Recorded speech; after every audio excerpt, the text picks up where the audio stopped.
तो हमारे पास में ये 3 टॉपिक है एक्चुअल में डिस्कस करने के लिए आज। एक जो है आठवें वेतन आयोग का गठन हुआ कुछ दिन पहले।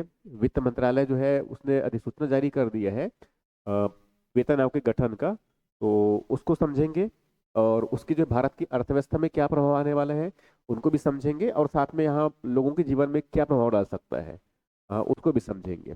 ठीक है। और दूसरा जो है इसमें छत्तीसगढ़ राज्य गठन के भी 25 वर्ष पूरे किए हमने। ठीक है। और हमारा छत्तीसगढ़ रजत महोत्सव कुछ दिन पहले ही हम जस्ट कंप्लीट किए हैं, 1 तारीख से लेकर 5 तारीख तक। तो इसमें जो है रजत महोत्सव में बहुत ज्यादा हुआ क्या है हम उस पर नहीं जाएंगे, मगर मुख्य रूप से हम समझेंगे इसमें कि छत्तीसगढ़ राज्य के गठन के जो बेसिक कारण क्या थे, कि हमने क्यों पृथक छत्तीसगढ़ राज्य का अलग अलग से गठन किया हमने। ठीक है। पहले तो मध्य प्रदेश का था, मध्य प्रदेश का हिस्सा था। तो उसमें किस प्रकार की समस्याएं हो रही थी कि हमें एक नए राज्य अलग से बनाने की बात हुई, सोची है हमने ये। वो सोचे किन लोगों ने, थोड़ा सा हिस्टोरिकल बैकग्राउंड भी देखेंगे इसमें, और बेसिक रीजन क्या है छत्तीसगढ़ राज्य के गठन से, जिससे हमें कम से कम ये तो समझ में आए कि भाई हम छत्तीसगढ़ राज्य बनाए क्यों है। ठीक है। तो कुछ बेसिक जो चीजें हैं मतलब उन बातों को समझेंगे एक्चुअल में वो। ठीक है। और इसके साथ साथ हम ये भी जानेंगे कि जब नए राज्य बनाना होता है तो स्वाभाविक है कानून बनाएंगे या फिर संविधान में कुछ प्रावधान होगा। तो भारत के संविधान में नए राज्यों के गठन के लिए या फिर जो ऑलरेडी राज्य जो अस्तित्व में है उनके पुनर्गठन करके नए राज्य का गठन करने के लिए संविधान में किस तरह के प्रावधान है, हम उसको भी देखेंगे अभी ये। ठीक है। और इसी के साथ जो है थोड़ा सा ये भी देखना है हमें कि 25 वर्षों में छत्तीसगढ़ में क्या बदला है। तो थोड़ा सा बदलाव को देखेंगे एक्चुअल में कि अगर एग्जाम हम ठीक प्रकार से अगर तैयारी करना चाहते हैं तो फिर चीजें हमें समझ में आनी चाहिए कि भाई 25 साल में हमने क्या किया हुआ है। ठीक है। तो उसको भी थोड़ा सा देखेंगे। और साथ में जो है 25 वर्ष के बाद, 25 वर्ष तो हो गए अब, मगर अब आगामी जो है 2047 तक, जिस समय भारत अपनी आजादी का 100 वर्ष पूरा करेगा। ठीक है। तब उस समय जो है हमने लक्ष्य बना रखा है। ठीक है। भारत की सरकार ने लक्ष्य बना रखा है विकसित भारत का, तो उसके अनुरूप हमने भी जो है लक्ष्य बना रखा है विकसित छत्तीसगढ़ का। तो विकसित छत्तीसगढ़ के लिए जो है जो विजन डॉक्यूमेंट है हमारे पास में जो राज्य सरकार ने प्रस्तुत किया है। ठीक है। जानते हैं इसमें अजूर विजन @2047। ठीक है। इसमें रणनीति है ये। तो उसकी थोड़ी सी बेसिक बातें हम डिस्कस करेंगे। ठीक है। मतलब उसकी रणनीति की जो बेसिक जो चीजें हैं वो। ठीक है। हालांकि मैं छत्तीसगढ़ अजोर जो 2047 है उस पर मैं अलग से पूरी सेगमेंट ही दूंगा 1 1.5 घंटे की। ठीक है। मगर आज हम जो बात करेंगे उसमें मोटी मोटी बातों की है। ठीक है। और उसके बाद फिर जो है एक जो और बहुत इंपॉर्टेंट जो है वहाँ कुछ दिन इसरो के लिए कह सकते हैं ऐतिहासिक जो था 2 तारीख मेरे ख्याल से था वो डेट, CMS-03 सैटेलाइट, जिनको G-SAT 7R भी कहते हैं, उनको हमने प्रक्षेपित किया कुछ दिन पहले ये। ठीक है। तो हम इसको भी समझेंगे क्योंकि देखो अब ये 8वें वेतन आयोग का संबंध किससे है, हमारा सीधा ये इकोनॉमिक्स का है। ठीक है। मतलब पेपर 4 में जो है, पेपर 5 में मे बी, पेपर 5 में ये तो मेंस का जो है पेपर 5 में जो है वेतन आयोग ऐसे प्रश्न जो है आते हैं हमारे पास भी, इसका प्रश्न भी लिख रखा हूं मैंने। इसे प्रारंभिक परीक्षा और मुख्य परीक्षा से संबंधित, जैसे कि इसमें जो है वेतन आयोग से संबंधित मैंने एक प्रश्न प्रारंभिक परीक्षा के लिए ऐसा बना रखा है कि अगर प्रारंभिक परीक्षा में इस प्रकार से प्रश्न पूछे तो चीजों को हम डील करने में सक्षम रहे। ठीक है। और इसके साथ साथ फिर ये 2 प्रारंभिक परीक्षा की रजत महोत्सव से संबंधित ये फैक्चुअल क्वेश्चन है। ठीक है। और उसके बाद फिर जो है मुख्य परीक्षा में, तो मुख्य परीक्षा में इस तरह से प्रश्न पूछे जा सकते हैं। तो हमें 2 तरह से समझना है हमें एक्चुअल में ये। तो 8वें वेतन आयोग के गठन के बारे में आप क्या जानते हैं, अगर 2 नंबर का प्रश्न आया, ठीक ऐसे सिंपल पूछ सकता है या थोड़ा और बड़ा प्रश्न पूछ सकता है, तो क्या पूछ सकता है इनमें कि 8वें वेतन आयोग का हाल ही में गठित किया गया है, इनका जो है भारत की अर्थव्यवस्था में क्या प्रभाव आएगा। ठीक है। तो हमें उनको समझना है एक्चुअल में, अभी बताऊंगा उनको मैं ये। ठीक है। छत्तीसगढ़ राज्य के गठन के कारणों का उल्लेख करते हुए नए राज्य के गठन की प्रक्रिया को बताइए। ठीक है। समझ में आ रहा है ये। हमें छत्तीसगढ़ राज्य की गठन किस किन कारणों से की, हमें इनको भी थोड़ा समझ लेना है। ठीक है। कि हमें तो समझ में आया ना, कम से कम बेसिक तैयारी कर रहे हैं तो हमें तो समझ में आना चाहिए कि हमने किन वजहों से छत्तीसगढ़ के निर्माण किया अलग से, और संविधान में क्या प्रावधान है हमारे पास में। अब चूंकि जब नए राज्य गठन करेंगे तो चूंकि पुराना राज्य कौन सा हमारे पास में, मध्य प्रदेश था, तो मध्य प्रदेश को हमें क्या करना पड़ेगा, पुनर्गठन करना पड़ेगा। मतलब नए राज्य के गठन के लिए जो पुराने राज्य है उनका पुनर्गठन। तो किस राज्य का पुनर्गठन किया हमने, मध्य प्रदेश का। तो मध्य प्रदेश के पुनर्गठन के लिए क्या है, तो मध्य प्रदेश पुनर्गठन अधिनियम, ये 2000 का अधिनियम है एक्चुअल में, 2000 का अधिनियम है। तो इस मध्य प्रदेश का पुनर्गठन के हमने जो है 2 नए राज्य बनाए, एक मध्य प्रदेश और दूसरा छत्तीसगढ़। तो हमें इनकी बेसिक विशेषताएं, मध्य प्रदेश पुनर्गठन अधिनियम है, उसकी बुनियादी विशेषताएं क्या थी, ठीक है, तो हम इसको भी देखेंगे। और उसके बाद बताया मैंने कौन सा, CMS 03 की प्रमुख विशेषताओं का उल्लेख करें। देखो, तो ये तो जो है प्रशासन वाला हिस्सा हो गया है हमारा, ठीक है। और छत्तीसगढ़ राज्य गठन से संबंधित रजत महोत्सव मनाए तो किसी भी पर में इसमें भी पूछ सकता है, ठीक है, निबंध के रूप में भी आ सकता है, बहुत इंपॉर्टेंट हो सकता है हमारे लिए, ठीक है। उसमें छत्तीसगढ़ राज्य के जो 25 वर्ष पूरे हुए, तो 25 वर्ष के बाद हम, हमारी जो है उपलब्धि क्या रही है, और चुनौतियां भी क्या है, और संभावनाएं क्या है, तो मैं बारी बारी से सबको डिस्कस करूंगा मैं, ठीक है। CMS 03 की प्रमुख विशेषताओं का उल्लेख करें। ये सीधे तौर पे हमारे किस पेपर से है, पेपर 4 में, पेपर 4 में है। और पेपर 4 में कौन सा हुआ, भाग 3।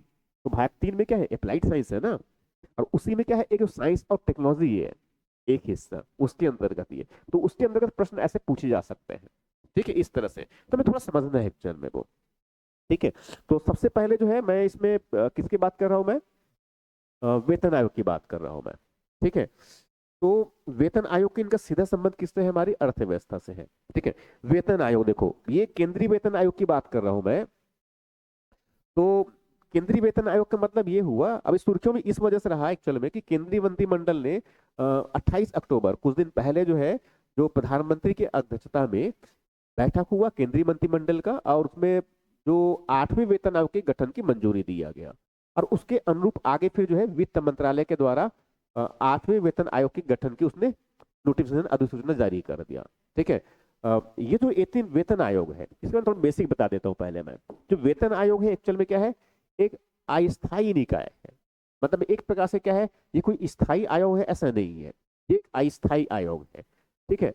जब जब आवश्यकता पड़ती है, और जब जब आवश्यकता पड़ती है, इसका मतलब ये है कि लगभग अभी जो केंद्र सरकार का जो है, कि लगभग मान के चलिए 10 वर्ष, प्रत्येक 10 वर्ष में जो है वो वेतन आयोग का गठन होता है, मतलब उनकी सिफारिशें लागू होती है, ठीक है। पिछला वेतन आयोग था हमारा, वो 2016 से लागू है उनका, मतलब 7वें वेतन आयोग की जो सिफारिशें है वो 2016 से लागू है, ठीक है। और इस बार सरकार का जो है लगभग ये अनुमान है कि इनको हम जो है 1 जनवरी 2026 से लागू करेंगे, संभावना बहुत ज्यादा इसकी है, ठीक है। 1 जनवरी 2026 से लागू करने का इनको मतलब प्रयास किया जाएगा, ठीक है। तो इसका मतलब ये है कि ये जो रिपोर्ट, ये जो आयोग होगा, ठीक है, तो और इसी में जो है कहा गया है, इसके अधिसूचना में कहा गया है कि ये जो वेतन आयोग है, ठीक है, ये जो है 18 महीने में अपनी सिफारिशें देंगे। अब चूंकि अभी इनका गठन कर रहे हैं हम नवंबर में, और हम कह रहे हैं कि 1 जनवरी 2026 में इनको लागू करना है, तो नवंबर, दिसंबर और जनवरी 26 आ जाएगा। मगर वो तो 18 महीने नहीं हुए ना, ठीक। मतलब ये हुआ कि इसको हम बैकडेट में लागू करेंगे। सिफारिश से कब आएंगे इनका, सिफारिश से 18 महीने की बात कह रहे हैं ना, तो 18 महीने तो टाइम लगना है अभी हमें ये। तो 18 महीने बाद जब सिफारिशें करेंगे ये, तब जाकर गवर्नमेंट उस पर फिर से सोच विचार करेगा, तब जाकर के वो निर्णय लेगा कि कितनी मात्रा में वेतन बढ़ाना है, कितनी मात्रा में पेंशन बढ़ाना है, कितनी मात्रा में उनके जो है जो अन्य सुविधाएं हैं उनको बढ़ाना है, कितनी ग्रेजुइटी को बढ़ानी है, ठीक है। तो अभी इसमें समय लगना है, मगर हाँ, समय लगने के बाद भी जो है जब उसको लागू करेंगे तो उसको बैकडेट में लागू करेंगे। इसके मतलब इसमें क्या मिलने वाला है, एरियस मिलने वाला है। एरियस का मतलब क्या हुआ कि जो जिन जिन समय को जो है, जिन जिन महीनों का जो है उनको वेतन नहीं बढ़ करके नहीं मिला, वो आगे एक साथ मिलेंगे, या फिर उनको पार्ट पार्ट में जो है किस्तों में देंगे सरकार। समझ में आ रहा है इस तरह से, ठीक है। तो ये जो है वेतन आयोग। अब देखो वेतन आयोग जैसे मैंने बताया कि ये अस्थायी आयोग है, और इनका कोई स्थायी रूप से गठन होता है हमेशा के लिए ऐसा नहीं है, ठीक है। तो ऐसा कहा जाए कि जो भारत सरकार के जो कर्मचारी और जो पेंशनर्स है, ठीक है, तो कर्मचारी का मतलब क्या है, जो रेगुलर, जो हमारे एम्प्लॉय है, ठीक है, रोजगार में है, सरकारी रोजगार में है, उनकी बात कर रहा हूं मैं, ठीक है। तो उन कर्मचारियों की बात कर रहा हूं। और पेंशनर का मतलब क्या हुआ, पेंशन का मतलब क्या, जो कर्मचारी रिटायर्ड हो गए हैं। तो हमारे पास पहले जो है ओल्ड पेंशन स्कीम हुआ करता था। ओल्ड पेंशन पेंशन स्कीम का मतलब ये था एक्चुअल में कि उसमें कुछ हिस्सा जो है सेंटर करता था, मतलब मेनली समझो कि सेंटर का ही हिस्सा हुआ करता था, ठीक है। मतलब भारत सरकार जो पैसा जमा करते थे, ठीक है। तो कर्मचारी जिस समय तक काम कर रहे हैं उनको तो सैलरी मिलेगा, वेतन मिलेगा, मगर उसके बाद जब रिटायरमेंट हो जाएगा तो स्वाभाविक कि उस समय तो उनको भी आवश्यकता है, ठीक है। तो उसके लिए जो है भारत सरकार जो है पेंशन देता है उनको वो, ठीक है, तो हमारे पास पुराना जो पेंशन सिस्टम था, मतलब ओल्ड पेंशन सिस्टम जो कहते हैं एक्चुअल में, तो उसमें एक प्रकार से समझ लो जो है कि एक प्रकार से जो है जो जो कर्मचारी है, एक प्रकार से उनकी तरफ से कोई खास योगदान नहीं है। ठीक है, पूरा योगदान एक प्रकार से देखा जाए किसके तरफ से होता है, वो सरकार के तरफ से है। तो एक प्रकार से अगर देखा जाए तो सीधे तौर पे जो है रिटायरमेंट के बाद भी उनको पेंशन के रूप में भुगतान करना पड़ता है सरकार को। तो इसका मतलब ये कि वो एक्स्ट्रा बर्डन भी है, देखा जाए तो वो एक्स्ट्रा बर्डन भी हुआ ना। ठीक है, कर्मचारी ने अपनी तरफ से कोई योगदान नहीं दिया है, बल्कि पूरा भुगतान किस पर कौन कर रहा है, सरकार कर रहा है। और सरकार यदि मान लो इस प्रकार से अगर पेंशन में अगर इस प्रकार से अगर बढ़ोतरी करे, और वो भी जो है बहुत ठीक ठाक पेंशन अगर हो वहां पर, तो स्वाभाविक है सरकार के लिए क्या है, एक बर्डन तो है ही ना। और अभी वर्तमान की स्थिति में देखें तो भारत सरकार के जो कर्मचारी है, लगभग जो है 50 लाख कर्मचारी अभी वर्तमान में है। ठीक है, थोड़ा उससे अधिक भी है, और करीब करीब 65 लाख पेंशनर्स है। समझ में आ रहा है ये? इसका मतलब है कि अगर लगातार इस तरह परिस्थितियां बनी रही तो पेंशनर्स की संख्या क्या होगी, बढ़ेगी। और चूंकि भारत में जो है समय के साथ साथ क्या है, जीवन प्रत्याशा भी बढ़ रहा है ना, जीवन प्रत्याशा बढ़ रही है, इसके मतलब उनको लंबे समय तक पेंशन देना पड़ेगा। ठीक है, तो इसीलिए बाद में फिर सरकार ने जो है जो पुराना पेंशन जो व्यवस्था था हमारा, ओल्ड पेंशन सिस्टम जो कहते थे, उनके स्थान पर जो है 2004-05 से जो है उसने न्यू पेंशन सिस्टम लेके आया। New pension system, new pension system मतलब एनपीएस कहते हैं जिनको शॉर्ट में ये। तो नया पेंशन जब व्यवस्था लाया एक्चुअल में, तब उस समय क्या हुआ कि कुछ पैसा जो है सरकार अपनी तरफ से कंट्रीब्यूट करेगा, और कुछ जो है कर्मचारी कंट्रीब्यूट करेगा, मतलब दोनों एक साथ पैसा जमा करेंगे। ठीक है, और उसमें जो कंट्रीब्यूशन जितना हुआ है वही फाइनली रिटायरमेंट के बाद उनको मंथ मंथ बेसिस पर उनको वो मिलेगा। ठीक है, नए पेंशन सिस्टम का मतलब ये था। समझ में आ रहा जो कह रहा हूं मैं ये? तो हमारे पास पुराना पेंशन सिस्टम था, हमारे पास में जो है हमारे पास में जो है जो पुराना पेंशन सिस्टम था,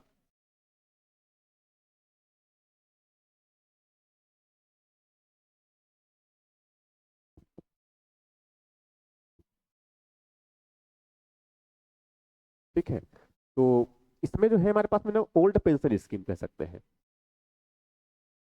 ओल्ड पेंशन स्कीम।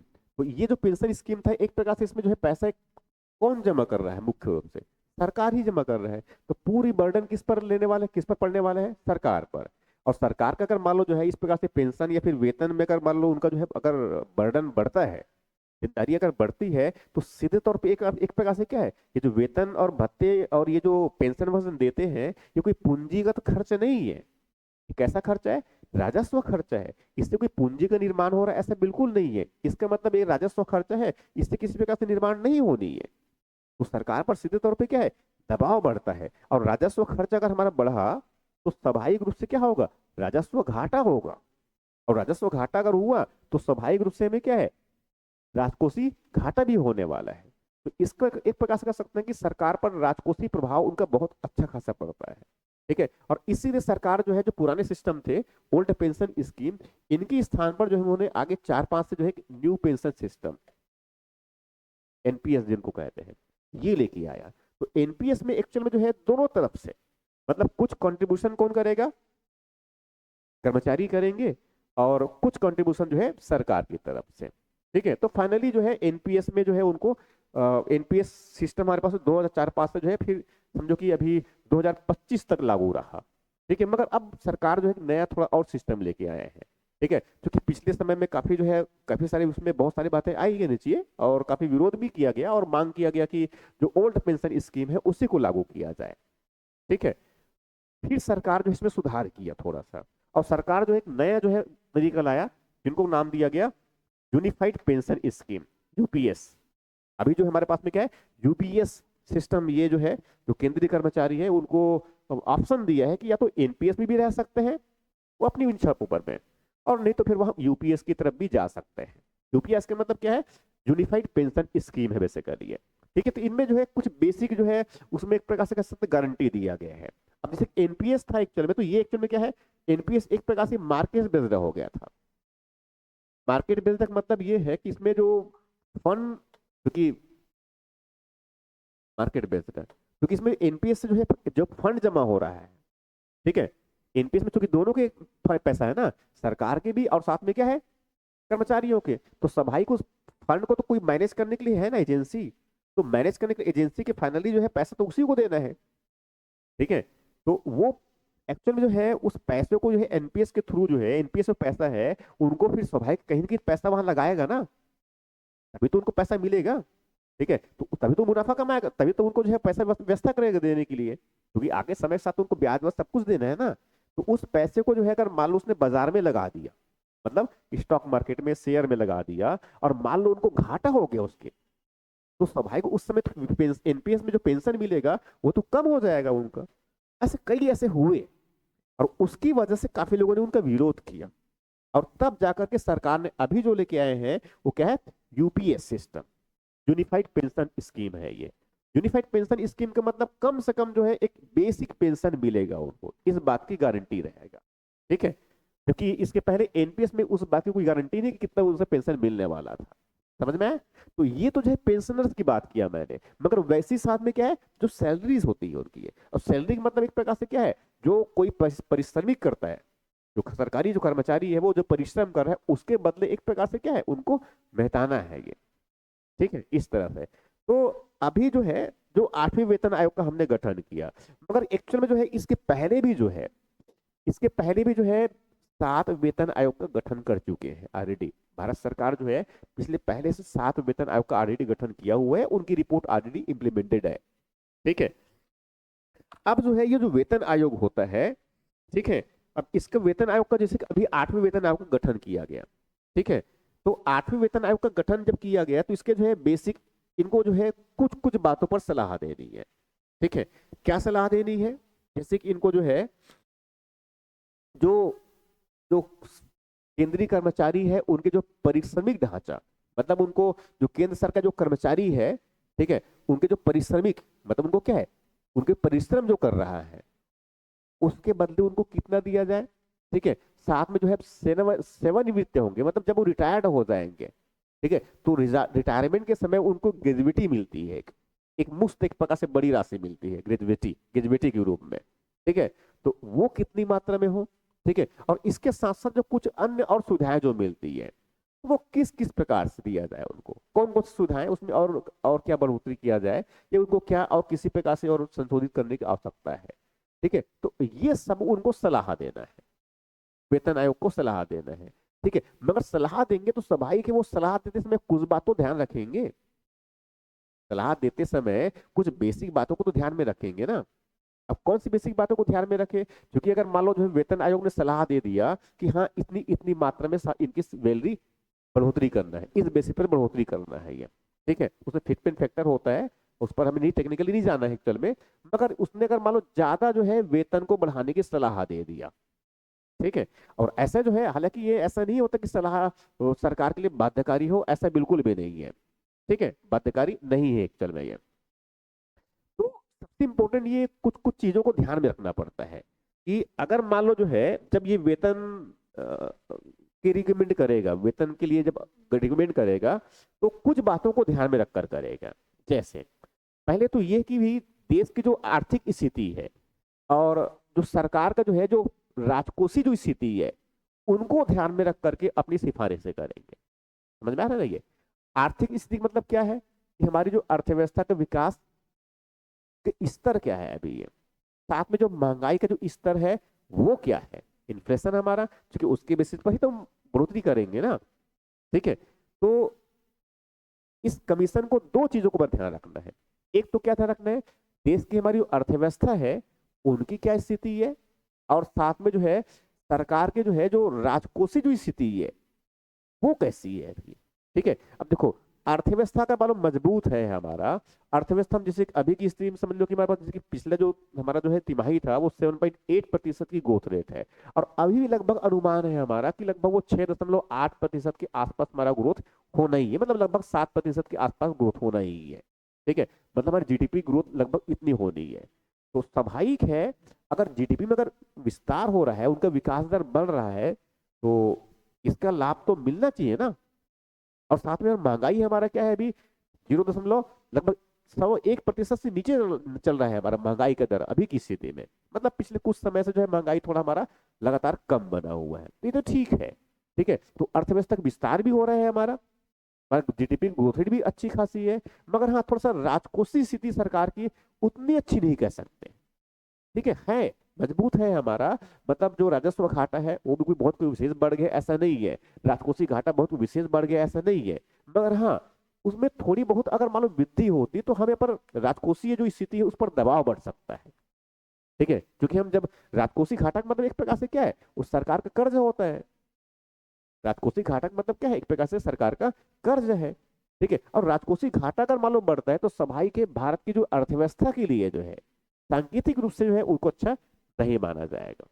तो इसीलिए जो है वेतन आयोग जो है जब सिफारिशें करेंगे अपनी इस पेंशन और वेतन के संबंध में, तो वहां जो है जो सरकार की जो वित्तीय व्यवस्था है अभी उनके प्रबंधन की है उनको ध्यान में रखें, साथ में खर्च और राजस्व की जो स्थिति है उसमें संतुलन बना के रखें। राइट, तो ये पहला बेसिक चीज है जिनको ध्यान में रखना है। उसके बाद दूसरा और जो है इस बात को भी ध्यान रखना है वेतन आयोग को कि मतलब यहाँ सुनिश्चित करना है एक्चुअल में उनको कि जो विकास व्यय है हमारा, डेवलपमेंट एक्सपेंडिचर हमारा, मतलब सरकार जो विकास कर रहा है, अब सरकार विकास कर रहा है मतलब क्या कर रहा है वहां, जैसे कि बड़े बड़े जो अब जैसे कि बंदरगाह स्टेब्लिश कर रहे हैं, हम एक नया बंदरगाह वधावन बंदरगाह स्टेब्लिश कर रहे हैं।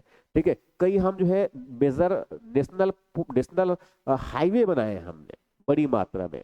ठीक है, मतलब हम समझो लगभग जैसे कितना, लगभग हम कह सकते हैं कि अभी इस फाइनेंशियल ईयर में लगभग लगभग लगभग 11.5 लाख करोड़, 11.5 लाख करोड़ का हमारा जो है सिर्फ अवसंरचनाओं में निवेश है। बिजली पानी सड़कें इन सब चीजों पर निवेश कर रहे हैं, कितना, 11 लाख करोड़। ठीक है, इसी बजट सेशन की बजट ईयर की बात कर रहा हूं मैं। ठीक है, और यदि मान लो, ठीक है, तो ये डेवलपमेंटल खर्चा है हमारा। ठीक है, इसमें हमारा विकास के लिए हम खर्च कर रहे हैं। ठीक है, तो ये अगर मान लो हमारा सैलरी में अगर मान लो हम अधिक खर्च करते हैं, वेतन और पेंशन देने में अगर मान लो हम अधिक खर्च करते हैं, ठीक है, तो उससे जो है एक तो क्या हुआ, जो विकास वाले हम खर्च कर रहे हैं हो सकता है उसमें कटौती हो जाए। दूसरा, सरकार जो है बहुत सारे जो है वेलफेयर स्कीम चला रहे हैं।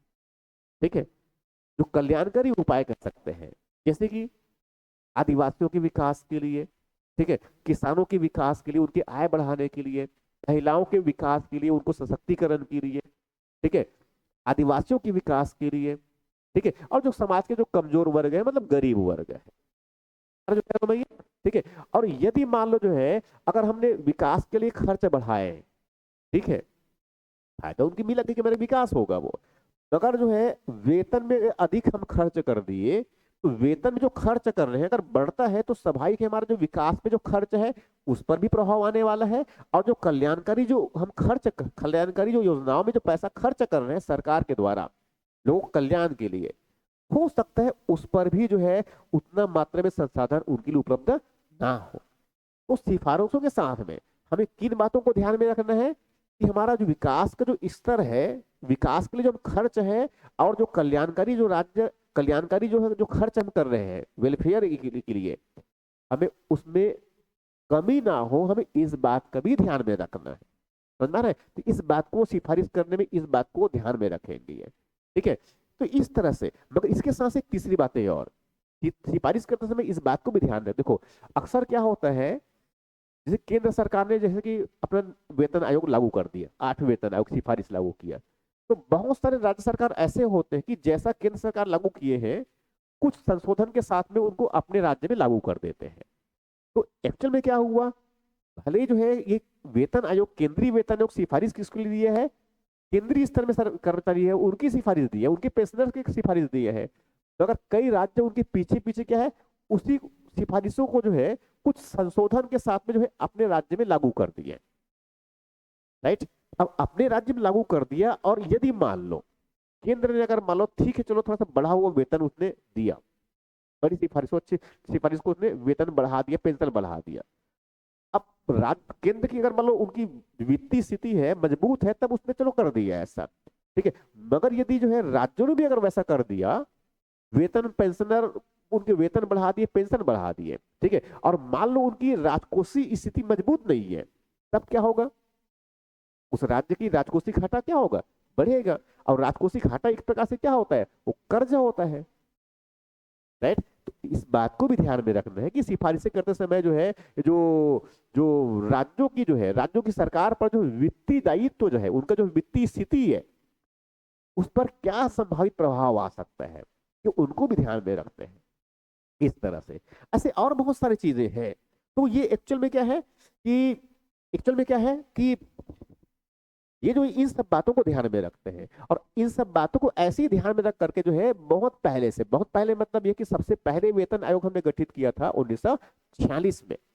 ठीक है, 1946 में गठित किया, ये जुलाई 1947 में लागू हुआ था। और उसके बाद से जो है हम लगातार जो है, ठीक है, तो सभाई के जब पहले वेतन आयोग गठित किया होगा, तो उस समय तो न्यूनतम वेतन बहुत कम रहा होगा ना। ठीक है, ये न्यूनतम वेतन धीरे धीरे बढ़ा है हमारा। ठीक है, वैसी पेंशन तो उसमें बहुत कम, एक प्रकार से कह सकते हैं, आप किसी सोचे तो नाम मात्र पेंशन, मगर फिर भी न्यूनतम वेतन और पेंशन, ये दोनों की व्यवस्था। ठीक है, तो ये पहला जो है वेतन आयोग हमारा 47 में लागू हुआ था। और उसके बाद फिर जो है हम इसको लगातार जो है, 47 के बाद फिर हमें 57 में, 59 में लागू किया, और फिर हमें 73 में भी लागू किया, उसके बाद फिर जो है 86 में लागू किया, 96 में लागू किया, 2008 में लागू किया, और लास्टली जो सातवां वेतन आयोग था, ठीक है, जस्टिस ए के माथुर उसके अध्यक्ष थे सातवें वेतन आयोग के, उसने रिकमेंड किया था, और उनको हमने 1 जुलाई 2016 को लागू किया। इनकी बात कर रहा हूं मैं, सातवें वेतन आयोग की।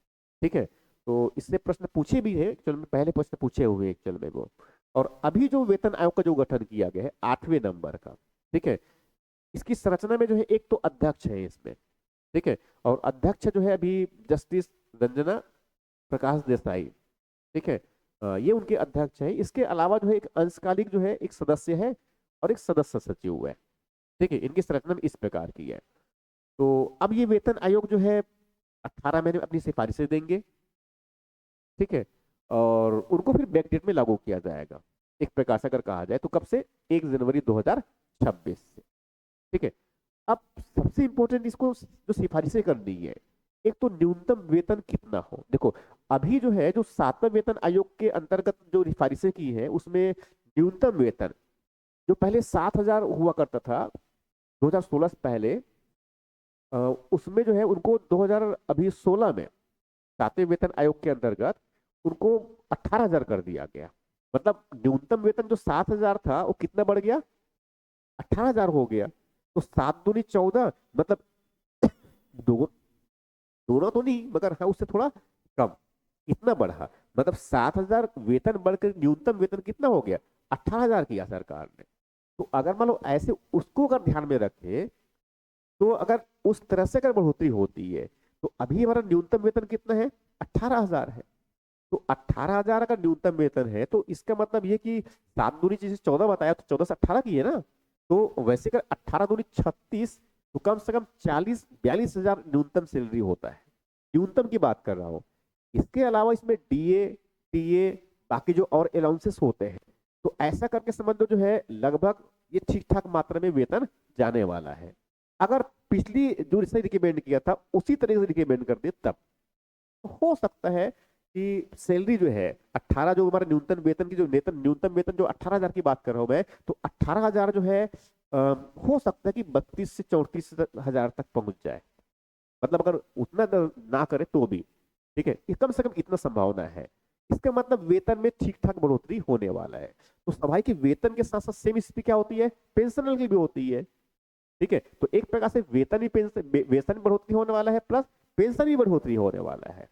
ठीक है, इसके साथ साथ जो है बाकी और जो सुविधाएं होती है, बाकी सुविधाएं का मतलब ये है कि वेतन, न्यूनतम वेतन तो उसमें रिकमेंड करती ही है, मगर इसके अलावा जो है वो और जो सुविधाएं मिलती है उन लोगों की, उनको भी रिकमेंड करते हैं। ठीक है, और इनके साथ साथ जो है एक चीज और बहुत इंपॉर्टेंट होता है, वहां होता है उनका जो ग्रेजुएटी है। ग्रेजुएटी में तो एक प्रकार से जैसे मैंने बताया कि रिटायरमेंट के स्थिति में उनको वेतन एक प्रकार से एक मुफ्त दिया जाता है, उसे बोलते हैं ग्रेजुएटी। ठीक है, तो जो सातवां वेतन आयोग था, उसमें उसमें जो है जो ग्रेजुएटी की जो सीमा था, जो पहले के 10 लाख हुआ करता था, उनको 20 लाख किया गया था। ठीक है, तो मे भी हो सकता है इस बार जो ग्रेजुएटी है, एक प्रकार से ग्रेजुएटी मतलब रिटायरमेंट के समय एक मुफ्त मिलने वाला धन है बेसिकली है। ठीक है, तो अधिकतम जो है कितना, 20 लाख रुपए तक ग्रेजुएटी मिल सकता था किसी भी कर्मचारियों को। ठीक है, किसी भी सरकारी जो कर्मचारी है केंद्रीय स्तर में, उनको अधिकतम जो ग्रेजुएटी हो सकती, अधिकतम मतलब कितना, 20 लाख रुपए तक। ठीक है, मतलब उसमें बहुत सारे टर्म्स कंडीशन होता है, तो उनको कंडीशन में अगर सब कुछ उनके फेवर में रहा तो उनको 20 लाख रुपए तक मिल सकता है एक मुश्त। ठीक है, 7वें वेतन आयोग के अंतर्गत। अगर अब 8वें वेतन आयोग है तो उसको भी सिफारिशें करनी है। तो स्वाभाविक है, जब उस समय 10 लाख को 20 लाख किया गया था, तो मे भी अब क्या हो सकता है, और बढ़ने का मतलब क्या हुआ, सिर्फ 10 से अगर जब 20 किए हैं तो 20 से 40 भी तो किया जा सकता है। तो मे भी ऐसा हो सकता है 40 ना करके जो है रास्ता थोड़ा बीच का अपनाया जाए। अब उसको जो है मे भी जो हो सकता 30, 32, 33 या 35 के आसपास रखे। इस तरह से हो सकता है। समझ में आ जो कह रहा हूं मैं, ये इस तरह से। ये तो ये तो हो गया, बेसिक बात है ये। अब सबसे इंपॉर्टेंट हमें ये देखना है कि जो वेतन आयोग जो सिफारिशें करेंगे,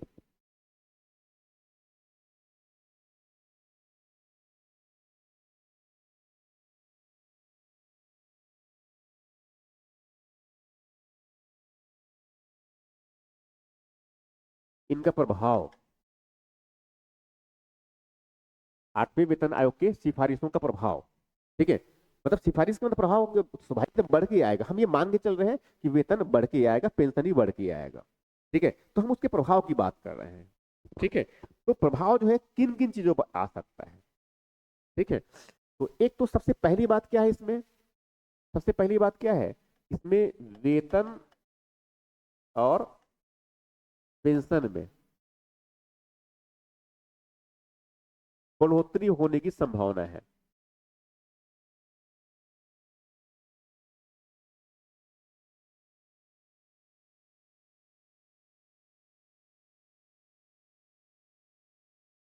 हम इस बेसिस पर कर रहे हैं। ठीक है, कि वेतन और पेंशन में क्या होगा, बढ़ोतरी होगा, तो नो डाउट बढ़ोतरी तो होना तय है ये। ठीक है, तो उसी के प्रभाव आने वाला है सीधे तौर पे देखा जाए तो वो। ठीक है, तो पहली बात तो ये है कि इसमें बढ़ोतरी हुआ है तो उनका प्रभाव आएगा अब ये। ठीक है, तो प्रभाव क्या क्या हो सकता है। एक तो इससे फायदा ये होगा, एक तो इससे फायदा ये होगा कि जैसे मान के चलिए ऐसा हुआ, तो इसका मतलब ये हुआ इसमें कि जो केंद्रीय कर्मचारी और जो पेंशनर्स है, जो केंद्रीय कर्मचारी है, केंद्रीय कर्मचारी और जो पेंशनर्स है ये, ठीक है, उसमें इजाफा हो गया। अब इजाफा हो गया इसका मतलब क्या है, उनके पास पैसा ज्यादा पहुंचा। अब पैसा उनके पास ज्यादा पहुंचा है, इसका मतलब ये कि अब उनकी जो परचेसिंग पावर है, खरीद करने की जो क्षमता है, वो बढ़ जाएगी। ठीक है, तो खरीद करने की क्षमता बढ़ गया, या तो खरीद करेगा या फिर वो बचत करेगा, दोनों काम कर सकता है ना। मतलब उनका वेतन सब कुछ अगर बढ़ा तो या तो क्या करेगा वो कोई सामान खर्च कर सकता है, या फिर क्या है वो बचत भी कर सकता है। तो दोनों तरफ से फायदा है। ठीक है, और बचत करके मान लो उसने पैसे को बैंक में रख दिया, या फिर कुछ पूंजी संपत्ति के निर्माण किया तो भी ठीक है। ठीक है, और यदि मान लो खर्च कर दिया, तो खर्च करने का मतलब क्या है, सामान में कुछ, बाजार से उसने कुछ सामान खरीद लिया। राइट, तो एक प्रकार से क्या हुआ कि जब ये सामान खर्च करेगा, तो सामान जब खर्च करेगा तो स्वाभाविक है कोई सामान तो खरीदेगा ना। और खरीदने का मतलब ये है कि अब वो ज्यादा सामान खरीदेगा, और ज्यादा सामान खरीदेगा इसका मतलब ये है कि वहां ज्यादा से ज्यादा वस्तुओं की खरीद करेगा। मतलब ज्यादा से ज्यादा लोग उस वस्तुओं की वो डिमांड करेगा।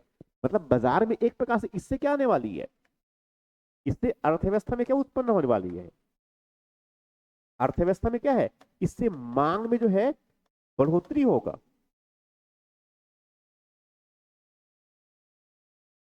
अर्थव्यवस्था में क्या है, मांग में बढ़ोतरी होगा, मतलब डिमांड क्या होगा, बढ़ेगा, क्योंकि इनके पास पैसा ज्यादा मिला, सैलरी ज्यादा होगी, ज्यादा मिला इनको, तो क्या है, डिमांड बढ़ेगी।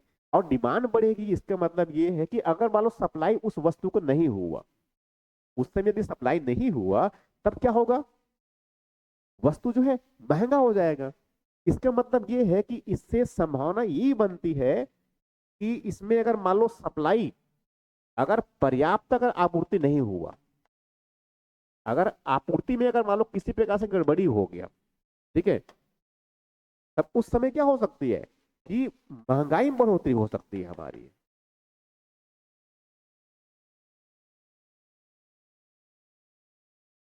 महंगाई में बढ़ोतरी हो सकता है ये। क्यों? क्योंकि जैसे डिमांड बढ़ा और डिमांड के अनुरूप यदि मान लो सप्लाई नहीं आया, ठीक है, उनकी आपूर्ति नहीं किया गया, तो स्वाभाविक सामान की मूल्य क्या हो जाएगा? बढ़ जाएगा। मतलब अर्थव्यवस्था में एक प्रकार से क्या है, महंगाई आ जाएगी। ठीक है, तो इसका मतलब ये कि हमें उत्पादन बढ़ाना पड़ेगा। उत्पादन बढ़ाने का मतलब क्या हुआ कि पैसा फिर से लगाना।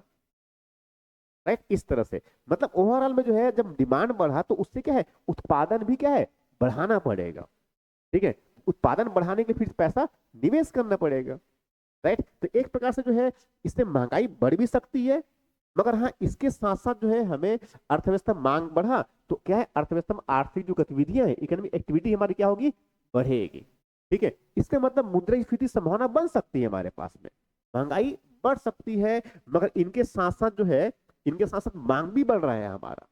ठीक है, तो अब दो चीज तो होगी इसमें, मांग भी बढ़ गया हमारा, साथ में क्या है, मुद्रास्फीति बढ़ भी सकता है ये, और बढ़ भी सकता है, और मान लो सप्लाई ठीक ठाक अगर मान लो हुआ तो नहीं बढ़ेगा हमारा। ठीक है, तो एक तो इम्पेक्ट क्या आया, तो अर्थव्यवस्था में डिमांड बढ़ गया। दूसरा और क्या इम्पेक्ट हो सकता है कि महंगाई बढ़ने की संभावना बन सकती है। ठीक, तीसरी स्थिति, ठीक है, तीसरी स्थिति क्या हो सकती है, जैसे मैंने बताया कि या तो सामान खर्च कर दिए, या फिर उसने बचत किया, या फिर और क्या कर सकता है, बचत को क्या कर सकता है, पैसा निवेश कर सकता है ये, ऐसे भी तो हो सकता है ना।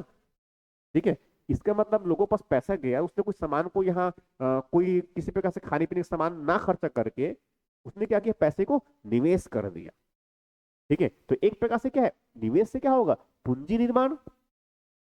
ठीक है, तो या तो क्या हो सकता है, उनकी बचत में बढ़ोतरी होगा, और बचत को अगर निवेश कर दिया तो वहां पर क्या होगा, पूंजी निर्माण।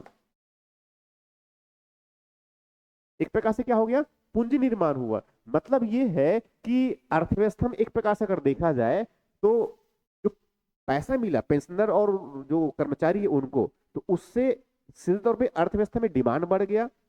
ठीक है, और डिमांड बढ़ा, इसका मतलब है कि बाजार में जो है आर्थिक गतिविधियां हमारी बढ़नी शुरू हो गई। ठीक है, मगर इससे संभावना क्या बनती है, अगर सप्लाई अगर पर्याप्त नहीं हुआ तो उस समय जो है मुद्रा स्फीति बढ़ने की भी संभावना है। ठीक है, दो चीजें। तीसरी चीज क्या हो सकता है, जैसे मैंने बताया कि सरकार को जो है, सरकार के पास अब उनका जो वेतन और सैलरी देने के दायित्व में क्या हो गई है, बढ़ोतरी हो गई है। और सरकार का चूंकि ये क्या होता है, राजस्व खर्चा होता है, इससे कोई पूंजी का निर्माण नहीं होता है।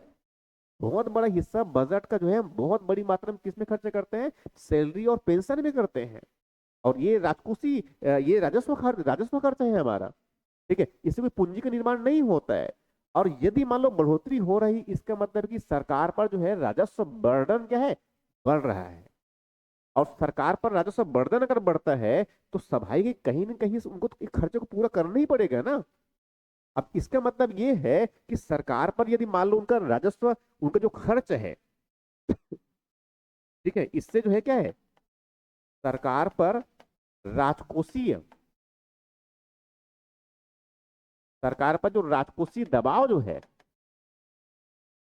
दबाव जो है बढ़ने वाला है, बढ़ सकता है ये। और राजकोषीय दबाव बढ़ने का मतलब क्या है, उनकी राजस्व की स्थिति है, फिजिकल जो जो डिसिप्लिन है वो गड़बड़ा सकता है।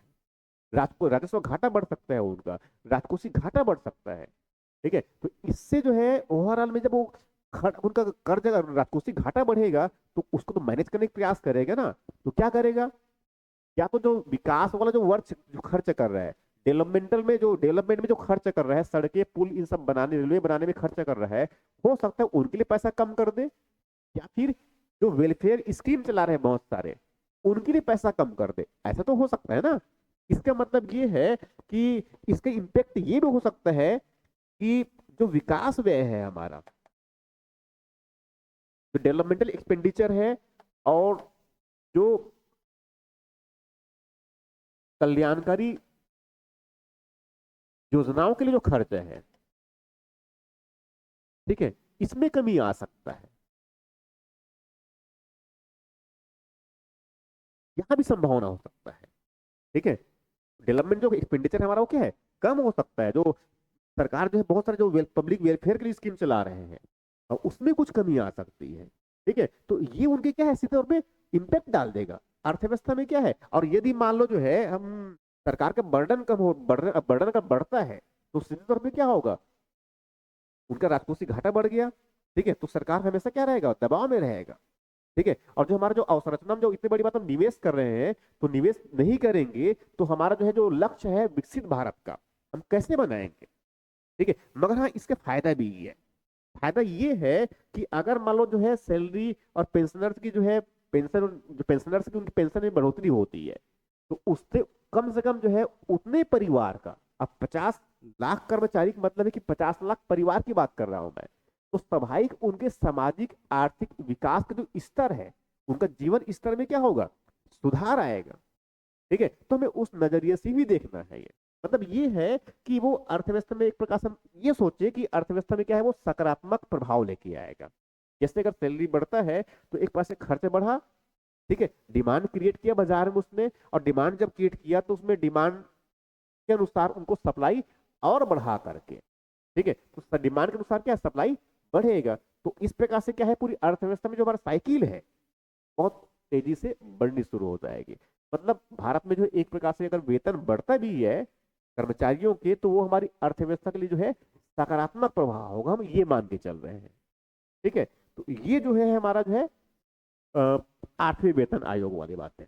ठीक है, अब इसमें जो है मैंने दूसरा जो हिस्सा जो दे रखा है, दूसरा जो हिस्सा ले रखा है, वह क्या है, छत्तीसगढ़ गठन के जो 25 वर्ष पूरा किए हैं, ठीक है, उनको लेकर दो चीज देखना है इसमें। एक तो पहली बात ये हो गया, अब उसके दूसरी बात क्या है,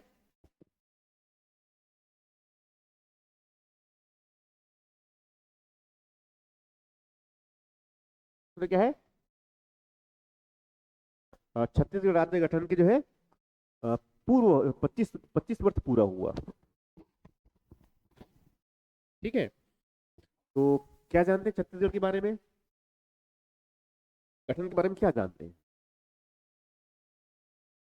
क्या सोचते, कैसे बताएंगे इसमें कि छत्तीसगढ़ राज्य हमने गठन क्यों किया और कैसे किया।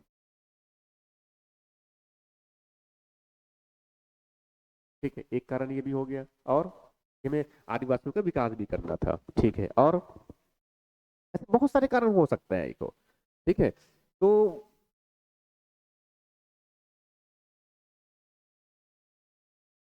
छत्तीसगढ़ पृथक राज्य के रूप में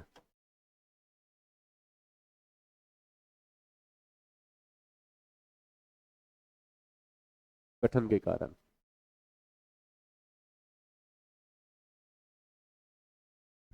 ठीक है, ऐसे तो जो है कई सारे अलग अलग कारण बताए जा सकते हैं। ठीक है, मगर चूंकि हमें एग्जाम के दृष्टिकोण को ध्यान में रखना है कि, और बहुत जेन्युइन तरीके से रियल में चीजों को कैसा देखा जाए, ठीक है, हमें वैसा सोचना है एक्चुअल में को। तो अब इसका बैकग्राउंड बता देता हूँ पहले मैं। ठीक है, 1 तारीख से लेकर जो है 5 तारीख तक जो है छत्तीसगढ़, चूंकि 1 नवंबर को छत्तीसगढ़ 2000, 1 नवंबर 2000 को छत्तीसगढ़ का गठन किया गया। ठीक है, और अभी जो है हम 1 नवंबर 2025 को 25 वर्ष पूरा कर लिए। ठीक है, और इसी बेसिस पर जो है छत्तीसगढ़ रजत महोत्सव 2025 5 दिनों के लिए अभी मनाया गया, कुछ 5 दिनों के लिए, एक 1 तारीख से लेकर के जो है 5 तारीख तक। ठीक है, पहले दिन मतलब 1 नवंबर की बात कर रहा हूँ, 1 नवंबर को प्रधानमंत्री जो है नए रायपुर में जो कार्यक्रम हुआ हमारा, मुख्य अतिथि के रूप में आए थे। वह सारे और भी कुछ काम कम किए। ठीक है, जो हमारा नया विधानसभा भवन है उसका भी उसने उद्घाटन किया। ठीक है, और अभी नया विधानसभा भवन एक प्रकार से कह सकते हैं 25 वर्ष में एक बड़ा जो है एक उपलब्धि भी है हमारा, कि हमने अब अपना खुद नया विधानसभा भवन बनाया है हमने, ये खुद अपने में एक बड़ी उपलब्धि है। 25 वर्षों में एक बड़ी उपलब्धि वहां भी है। ठीक है, और उसके बाद फिर जो है 1 तारीख, फिर 2, 3, 4 ऐसे बहुत सारे कार्यक्रम हुए अभी ये नए रायपुर में, और यहाँ तक कि जो अलग अलग जिलों में, जिलों के मुख्यालयों में, ठीक है, कई जगहों पर, कई जिलों में, इस प्रकार से लगभग सभी जिलों में ये। ठीक है, तो इस तरह से क्या हुआ कि हमने राजधानी में भी जो है रजत महोत्सव मनाया, और वैसे जो है जिले स्तर पर भी हमने रजत महोत्सव मनाया। ठीक है, और पहले दिन मुख्य अतिथि रूप में प्रधानमंत्री छत्तीसगढ़ पहुंचे थे। ठीक है, बहुत सारे कार्यक्रम में भाग लिए। उसके बाद इसी क्रम में जो है 4 और 5 तारीख को जो है भारत के जो उपराष्ट्रपति सीपी राधाकृष्णन, वो भी जो है छत्तीसगढ़ पहुंचे हुए थे। ठीक है, तो वहाँ यहाँ 4 तारीख को तो जो है राजनांदगांव में जो है 2-3 अलग अलग कार्यक्रम थे। एक जो है उसमें जो उद्याचल के द्वारा जो है जो आई स्पेशलिटी जो हॉस्पिटल है, आंख के लिए स्पेशलिटी हॉस्पिटल, वहां पर उनका उसने उद्घाटन किया। और साथ में जो लखपति दीदी सम्मेलन था राजनांदगांव में, ठीक है, उनको भी उसने जो है उसका उसमें भाग लिया।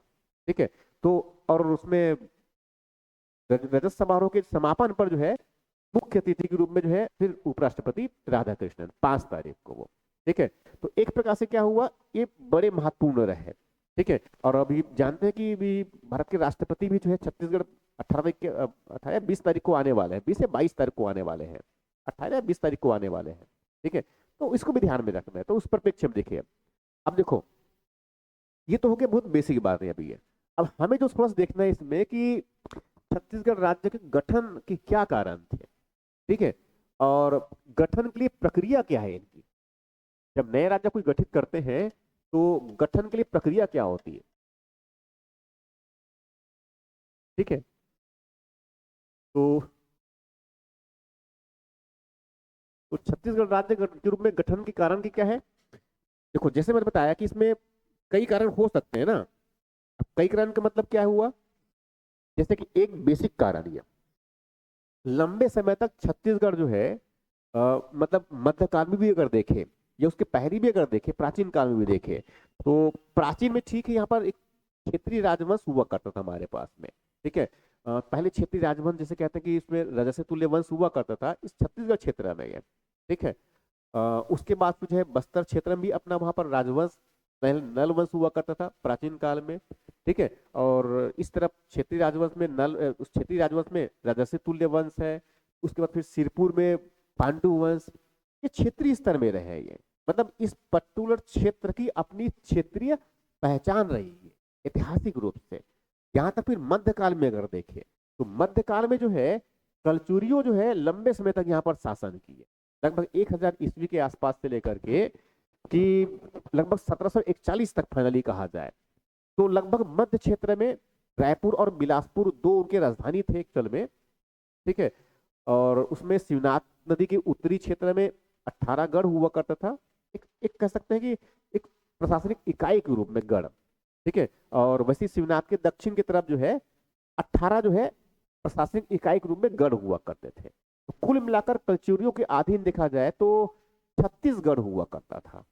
ठीक है, और ये गढ़ एक प्रशासनिक इकाई था, कोई किला नहीं है बेसिकली, एक प्रशासनिक इकाई था। ग्राम हुआ करता था, ग्राम से थोड़ा बड़ी इकाई जो है बरहू हुआ करता था, 12 गांवों को मिलाकर बनाया जाता था। और उसके बाद फिर जो है बनता था गढ़। इस तरह से गढ़ के प्रमुख को या तो दीवान कह देते थे या उनको जो है गढ़पति भी कह देते थे। ठीक है, उनके मुखिया को वो, और उससे छोटी जो इकाई हुआ करता था जिसे बताने बरहो, ठीक है, उनको दाऊ कहते थे मुखिया को उनको वो। और उसके बाद गांव हुआ करता था। गांव मतलब क्या है, ग्रामीण तो मुखिया हो गया, पटेल, पटेल तो नहीं, उसमें गौटिया हुआ करता था। ठीक है, तो मध्यकाल में भी अगर देखा जाए तो ये छत्तीसगढ़ के जो मध्य क्षेत्र है हमारा जो मैदानी क्षेत्र है, इसमें कलचुरियों का शासन था, तो इनकी क्षेत्रीय पहचान थी अपनी। ठीक है, इसके साथ साथ बस्तर जो क्षेत्र है, तो बस्तर में जो है समझो कि मध्य काल में एक प्रकार से पहले नलवंश था, बाद में उसमें फिर छिंदक नागवंश कुछ समय के लिए आया, वो भी क्षेत्रीय स्तर पर भी। और उसके बाद फिर यहाँ पर लंबे समय तक काकती वंश लगातार बस्तर में शासन किए। ठीक है, तो बस्तर की भी अपनी क्षेत्रीय पहचान बनी रही। ठीक है, तो एक प्रकार से छत्तीसगढ़ में एक प्रकार से 3 क्षेत्र हमारे पास में, एक सरगुजा क्षेत्र, और दूसरा जो है छत्तीसगढ़ के मध्य क्षेत्र, और तीसरा जो है बस्तर क्षेत्र। ये 3 क्षेत्र अपने आप में क्या है, एक अलग विशिष्ट क्षेत्र है ये। ठीक है, तो क्षेत्रीयता का जो है पहचान तो पहले से हमारे पास में था, हिस्टोरिकली देखे तो भी है। ठीक है, मगर जो है थोड़ा आधुनिक काल में अगर कहें तो आधुनिक काल में जो है जब भारत पर निशेष छत्तीसगढ़ की बात कर रहा हूं मैं, तो छत्तीसगढ़ में जो है ये भोसले ने आक्रमण किया।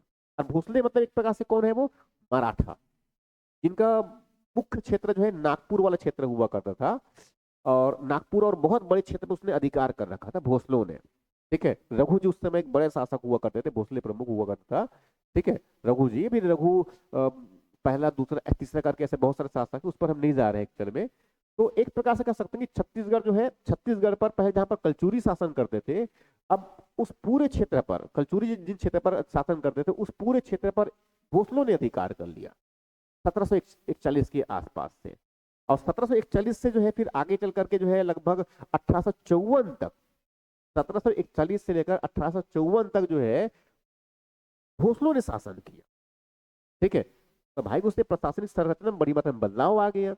पहले के जो है गढ़ और जो दाऊ, मतलब उसमें गढ़ और बरहो और ये जो हुआ करते थे उसकी तरीका बदल गया। ठीक है, उसमें सूबा सिस्टम लाया गया, परगना बनाया गया, उनके अधिकारी भी थे, सूबेदार थे, कमाविजदार हुआ करते थे, इस तरह का ये। ठीक है, तो एक प्रकार से कह सकते हैं कि इसमें परिवर्तन आया। ठीक है, मगर उसके बाद फिर जो है ब्रिटिश लोग भारत में आ गए। तो 1854 में छत्तीसगढ़ पर कब्जा किसने कर लिया? एक प्रकार से ब्रिटिश कंपनी कब्जा कर लिया। अब फिर जानते हैं कि 57 में क्रांति हुआ था, तो क्रांति के समय भी जो है उस समय उसमें जो है वीर नारायण, ठीक है, हम ये भी जानते हैं उसका विद्रोह हुआ था और भी कई प्रकार से ये। तो शुरुआती दौर से जो है ब्रिटिश का भारत में छत्तीसगढ़ में विद्रोह उनका विरोध करना शुरू हुआ। ठीक है, एक तो जब भारत छत्तीसगढ़ पर उसने जब कंपनी पर अधिकार कर लिया तब भी विरोध किया गया। ठीक है, उसके बाद 57 की क्रांति हुआ। 57 की क्रांति के बाद जो है पूरे भारत में जो है ब्रिटिश जो आधिपत्य क्षेत्र था उस पर जो है क्राउन ने अधिकार कर लिया। तब छत्तीसगढ़ पर भी अधिकार किसका हो गया? स्वाभाविक रूप से क्राउन का अधिकार हुआ 1858 से, नंबर 1858 से। तो एक प्रकार से छत्तीसगढ़ जो है कंपनी के हाथ से निकलकर किसके पास चला गया? क्राउन के हाथ में चला गया। और छत्तीसगढ़ भी जो है, जैसे भारत में औपनिवेशिक शासन अन्य क्षेत्र में थे, तो वैसे ही जो छत्तीसगढ़ भी क्या हो गया? एक औपनिवेशिक राज्य बन गया। भारत के अंतर्गत छत्तीसगढ़ हमारा एक औपनिवेशिक राज्य बन गया। किसका? ब्रिटिश क्राउन का। और इसी समय जो है छत्तीसगढ़ में जितनी भी रियासत थे, हालांकि रियासतों के रूप में संज्ञा उनको बाद में दिया गया, मगर उन रियासतों के साथ में, चाहे बस्तर रियासत हो, चाहे सरगुजा रियासत हो, चाहे बाकी कवर्धा और बाकी जितनी रियासत थे हमारे पास में, ठीक है, तो उन रियासतों के साथ में जो है जो ब्रिटिश क्राउन थे उन्होंने समझौता किया। ठीक है, अब उस समझौते के अंतर्गत जो है ब्रिटिश सम्राट, ठीक है, ब्रिटिश क्या है, ब्रिटिश जो सम्राट है वो भारत में जितने भी राजा थे उन राजा के ऊपर में क्या है, उनका वो सम्राट बन गया। ठीक है, तो एक प्रकार से क्या हुआ कि जो ब्रिटिश आधिपत्य क्षेत्र जिस पर सीधे ब्रिटिश शासन करते थे वो क्षेत्र भी उसके अधीन हो गए, प्लस जितनी भी रियासत, ना केवल छत्तीसगढ़ की रियासत बल्कि और जितनी भी रियासत थे वो भी ब्रिटिश क्राउन के बैनर तले आ गया। एक प्रकार से सब उसके क्या हो गया? अधीन हो गया। राइट, तो अब जब उनके अधीन हो गए 1858 में, और साथ में जो है यहां भी सोचा गया कि भविष्य में और इस प्रकार से कोई ऐसा जो है कोई विद्रोह ना हो, इसीलिए इस बात को ध्यान में रखा गया, और यहां तक छत्तीसगढ़ में भी ध्यान में रखा गया, छत्तीसगढ़ से संबंधित जो क्षेत्र थे उसमें भी ध्यान रखा गया। तो उस समय 1800 जो है समझो कि 54 में जब इस छत्तीसगढ़ को जो है कंपनी ने अपने हाथों में लिया, तो उस समय छत्तीसगढ़ जो है नागपुर राज्य के अंतर्गत, भोसलों के अंतर्गत जो है नागपुर राज्य के अंतर्गत हुआ करता था। अब नागपुर राज्य के अंतर्गत जो है वो तो भोसले के अंतर्गत था, मगर अब क्योंकि अब कंपनी के अधीन आ चुका है, और कंपनी के अधीन आकर के अब किसके पास चला गया है? वो क्राउन के पास में चला गया। तो क्राउन जो है अब यहाँ पर जो है प्रशासनिक पुनर्गठन किया उसने, प्रशासन में और पूरी शासन व्यवस्था में, यहाँ तक सेनाओं में बड़ी मात्रा में सुधार किया। ठीक है, तो उस प्रक्रिया में एक्चुअल में हुआ क्या? उस प्रक्रिया में जो है 17 उस प्रक्रिया में जो है 1861 में जो पहले नागपुर राज्य हुआ करते थे, तो नागपुर राज्य के स्थान पर जो है पुनर्गठन करके, मतलब कुछ कुछ क्षेत्र को और इस तरह से थोड़ा सा तोड़ मरोड़ करके उसने क्या बनाया? मध्य प्रांत बनाया, सेंट्रल प्रोविंस बनाया। कब की बात कर रहा हूं मैं? 1861 में। तो 1861 में जब सेंट्रल प्रोविंस बनाया गया, और सेंट्रल प्रोविंस में एक प्रकार से कहा जाए उसमें नागपुर राज्य का बड़ा क्षेत्र था, और नागपुर राज्य के साथ साथ उसमें क्या जो छत्तीसगढ़ जो क्षेत्र था हमारा, तो वो भी किसकी हिस्से बन गए? तो भी किसकी हिस्सा बन गया? मध्य प्रांत का। और मध्य प्रांत के अंतर्गत जो है उसमें कई संभाग थे, उनमें से एक संभाग जो 62 में लागू किया संभागीय व्यवस्था, उनमें से एक संभाग जो है रायपुर संभाग था। उनमें से एक संभाग क्या था हमारा? रायपुर संभाग। और रायपुर संभाग में उस समय कुल मिलाकर 3 जिले हुआ करते थे। एक बिलासपुर जिला हुआ करता था, एक संबलपुर जिला हुआ करता था, और एक जो है रायपुर जिला। तो एक प्रकार से छत्तीसगढ़ का मतलब क्या हुआ, रायपुर और बिलासपुर जिला। ठीक है, तो रायपुर बिलासपुर जिला ये जो है कब की बात कर रहा हूं मैं, 1861 की बात कर रहा हूँ, 62 के अंदर पहुंच गए। अब इसके बाद फिर इसी क्रम में जो है 1906 में जब बंगाल का विभाजन हुआ इस तरफ 1905 में, और जब प्रशासनिक पुनर्गठन जब किया गया, तब उस समय फिर से हमने छत्तीसगढ़ में फिर प्रशासनिक पुनर्गठन किया गया। और 1906 में हमने जो है एक नई जिला बनाया, दुर्ग जिला। ठीक है, और यहां तक जो है जो मध्य प्रदेश से संबंधित जो रियासत हुआ करते थे हमारे पास में, इससे संबंधित जो रियासत 14 रियासत हुआ करते थे, तो 14 रियासतों में जो है जो हमारा जो उड़िया भाषी रियासत थे जो मध्य प्रदेश से संबंधित थे, उस उड़िया भाषी रियासत को हमने उनको बंगाल प्रांत से संबद्ध कर दिया। और जो बंगाल प्रांत से संबद्ध जो 5 जो हिंदी भाषी रियासत थे, सरगुजा, कोरिया, चांग बंगार, ठीक है, और जसपुर, ठीक, ये 5 रियासत एक्चुअल में वो, तो इन 5 रियासतों को इस मध्य प्रांत से संबद्ध कर दिया गया। और उड़िया भाषी जो 5 रियासतें थे, बामरा, रेडाखोर, उन सब चीजों को उन सबको जो है तो उनको किस संबद्ध कर दिया, बंगाल प्रांत से। तो कुल मिलाकर 14 ही रियासत रहा। ठीक है, मगर 14 रियासत और जो जो ब्रिटिश क्राउन के आधिपत्य में, जो ब्रिटिश आधिपत्य क्षेत्र में जो हमारा क्षेत्र था, उनको मिला करके वर्तमान जो हमारा छत्तीसगढ़ है, वो 1903 में इस प्रकार से मानचित्र में आ गया। समझ पा रहे हैं, 1906 की बात कर रहा हूँ, 1906 में। तो एक प्रकार से छत्तीसगढ़ वर्तमान जो मानचित्र है वो कब आ गया, 1906 में। ठीक है, अब उसके बाद आजादी के बाद आजादी तक लगभग इसी प्रकार से बना रहा। मगर इसी प्रक्रिया में जो है जब छत्तीसगढ़ एक प्रकार से अपने आप में एक पृथक क्षेत्र रहा है, हिस्टोरिकली भी देखे तो, प्राचीन में भी देखे तो भी, मिडाइवल में भी देखे तो भी, ब्रिटिश में भी देखे तो भी, इनका अपना क्षेत्रीय पहचान रही है। ठीक है, और अब धीरे धीरे जो है, क्योंकि अब जब राष्ट्रीय आंदोलन की गतिविधियां जब आगे बढ़ रही है, तो समय की उसकी शुरुआत कहां पर, छत्तीसगढ़ में भी। तो छत्तीसगढ़ में ऐसे कई नेता, ठीक है, कभी हमेशा वहां सोचते थे कि छत्तीसगढ़ का एक अलग से अपना राज्य होना चाहिए, जैसे बाकी और राज्य बने वैसे। तो इसीलिए जो है बहुत शुरुआती दौर पे, ठीक है, एक बहुत महत्वपूर्ण नेता हमारे पंडित सुंदरलाल शर्मा, ठीक है, पंडित सुंदरलाल शर्मा के द्वारा 1918 में उसने पहली बार एक प्रकार से जो है कह सकते हैं कॉन्सेप्चुअलाइज किया, सपना देखा कि एक पृथक छत्तीसगढ़ राज्य बनना चाहिए। ठीक है, और इसीलिए पंडित सुंदरलाल शर्मा को जो है छत्तीसगढ़ के प्रथम स्वप्नदृष्टा भी कहते हैं। ठीक है, एक प्रकार से कह सकते हैं कि पृथक छत्तीसगढ़ के लिए है चीजों को जो जिसने कॉन्सेप्चुअलाइज किया, यहाँ अलग छत्तीसगढ़ राज्य का गठन होना चाहिए। ठीक है, अपनी पहचान के बेसिस पर ये। ठीक है, तो उसको उन्होंने उनको कॉन्सेप्चुअलाइज किया, और उन्होंने एक प्रकार से उनको थोड़ा सा चित्र बताया भी कि छत्तीसगढ़ का मतलब क्या होना चाहिए। ठीक है, हालांकि उनके क्षेत्र का विस्तार उस समय अधिक बताया उन्होंने, उसके अनुरूप छत्तीसगढ़ नहीं बनाए हैं। ठीक है, मगर हाँ, ये शुरुआती दौर पे था, 1918 फिर 24 की बात कर रहा हूँ आगे मैं। फिर ये प्रक्रिया फिर आगे बढ़ा।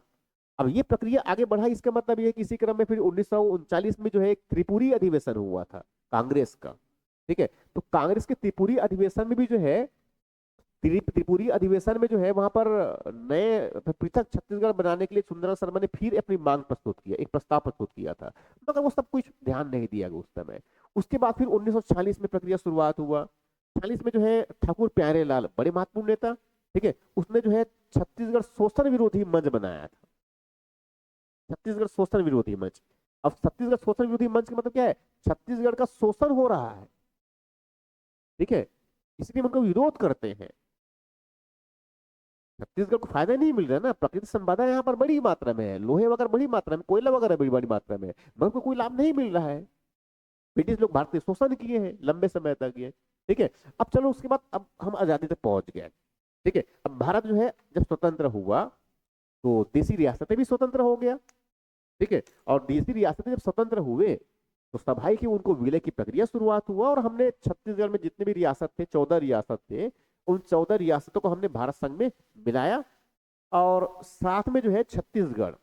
ठीक है, तो छत्तीसगढ़ चूंकि उस समय जो है छत्तीसगढ़ पहले तो उसमें मध्य प्रांत और बराड़ क्षेत्र का हिस्सा हुआ करता था।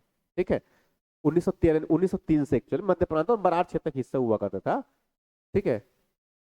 तो अब आजादी के बाद की स्थिति बात कर रहा हूँ, और यहाँ तक हम जब संविधान हमने बनाया, तो संविधान जब बनाया हमने, तो संविधान में हमारे पास में 4 वर्ग के राज्य थे। अब 4 वर्ग के राज्य थे, उनमें से एक वर्ग जिनके अंतर्गत जो है हमारे पास में एक मध्य भारत का गठन किया गया।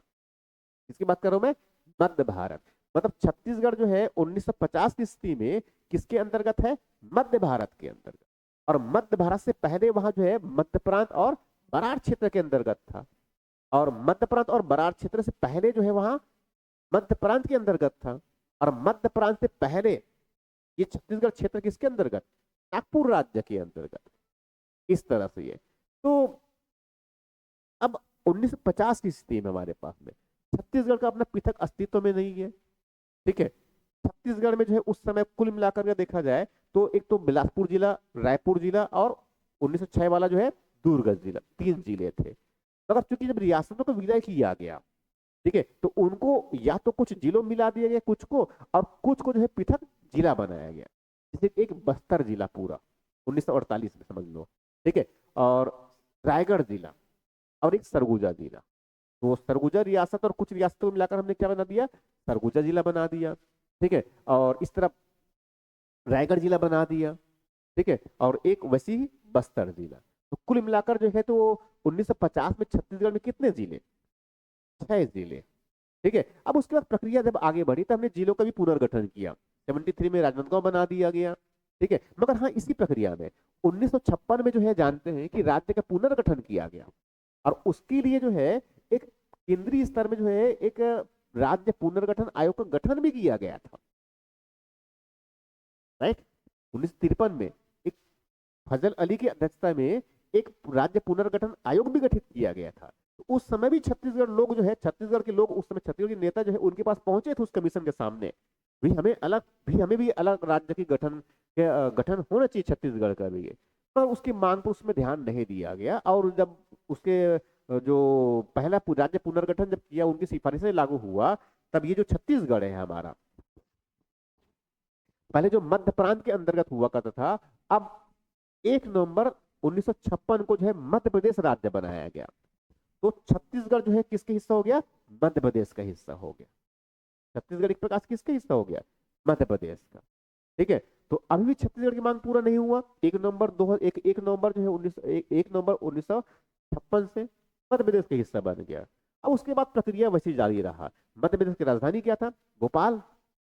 ठीक है। अब छोटा सा भी अगर काम करवाना है तो हमें कहाँ जाना पड़ेगा? भोपाल जाना पड़ेगा। मतलब अगर बस्तर से अगर निकले तो लगता है कि समझ लो कि वहां तक पहुंचने में कितना 2 दिन लग जाएगा। मतलब हमारी प्रशासनिक राजधानी जो इतनी दूर हमारे पास में। ठीक है। और एक तो जो है इस बस्तर क्षेत्र से उस भोपाल तक पहुंचना। ठीक है। और यहां भी देखें तो छत्तीसगढ़ का जो है, अगर देखें तो छत्तीसगढ़ की अपनी अलग पहचान ही है। बस्तर क्षेत्र की अपनी अपने अपने आप में एक अलग पहचान है। छत्तीसगढ़ी भाषा, मतलब छत्तीसगढ़ी बोली और मध्य प्रदेश की बोली, डिफरेंसेस है उसमें। ठीक है। हालांकि हम भी हिंदी भाषी क्षेत्र है, यहाँ पर भी हिंदी बोली जाती है, मध्य प्रदेश में हिंदी बोली जाती है। मगर इसके बेसिस पर समझो कि छत्तीसगढ़ को लंबे समय तक क्या है, मध्य प्रदेश के साथ में बनाए रखा, क्योंकि ये भी क्या है, हिंदी भाषी क्षेत्र है। ठीक है। मगर इसमें समस्या क्या था हमारे लिए? प्रशासनिक दूरी बहुत बड़ा कारण है। ठीक है। हर एक छोटे से छोटे काम करवाने के लिए अगर मान लो हमें कोई मंत्रालय जाना है, या फिर देखिए यहाँ तो यूनिवर्सिटी है हमारा, ठीक है, शिक्षा मंडल हमारा, अगर मार्कशीट में अगर चेंज करवाने जाना है तो कहाँ जाना पड़ेगा हमें? भोपाल जाना पड़ेगा। किसी भी मार्कशीट में हो, अगर कोई जाति प्रमाण पत्र कुछ भी अगर कुछ गड़बड़ी होगी तो कहाँ करना पड़ेगा हमें? भोपाल जाना पड़ेगा। तो प्रशासनिक दूरी जो है एक बहुत बड़ी समस्या था, मान के चलो वो। ठीक है। इनके साथ साथ मान लो उस समय जो है, अब विधानमंडल बनेगा तो कंबाइंड विधानमंडल ना। ठीक है।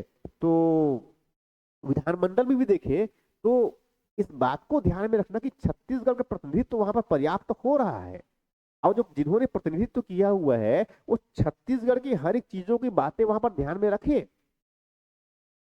ये बहुत मुश्किल काम था। ठीक है। और इसीलिए तो और इसके साथ में अगर अर्थव्यवस्था भी अगर देखें तो अर्थव्यवस्था उस समय अगर मध्य प्रदेश की भी देखें तो बहुत कोई बड़ी अर्थव्यवस्था ऐसे बिल्कुल भी नहीं है। ठीक है। तो अब ऐसे ही देखें तो छत्तीसगढ़ में कोयला है बड़ी मात्रा में, प्राकृतिक संसाधन इतनी बड़ी मात्रा में कोयला है हमारे पास में, पूरे जो है मेटालिक मिनरल्स हमारे पास में है। ठीक है, कैसे लोहे की पहाड़ी बस्तर पूरा तो हमारा, ठीक है, चूना है बड़ी मात्रा में यहाँ पर है, ठीक है, वहां पर जो हमारा जो है नदियां हैं, इतनी बड़ी मात्रा में वाटर रिसोर्स है हमारे पास में, उपजाऊ मिट्टी भी है हमारे पास में, ठीक है, मैदानी क्षेत्र है पूरा ये। इन सबके बावजूद जो है, जो जिस प्रकार से जो है यहाँ पर आर्थिक लाभ मिलना चाहिए था हमें, वैसा लाभ नहीं मिला, ठीक है। हमने इंडस्ट्रियलाइजेशन के लिए थोड़ा सा कुछ प्रयास किए।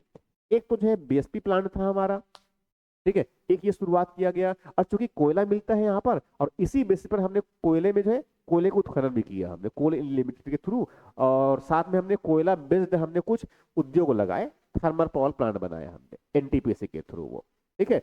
मगर बहुत अधिक मात्रा में जो है जितनी क्षमता इस समय था हमारा, जितनी क्षमता हमारा जो खनिज मिनरल्स और ये सब चीज है उपलब्धता, उनके बेसिस पर जो करना चाहिए था हमें वहां पर लाभ नहीं मिला।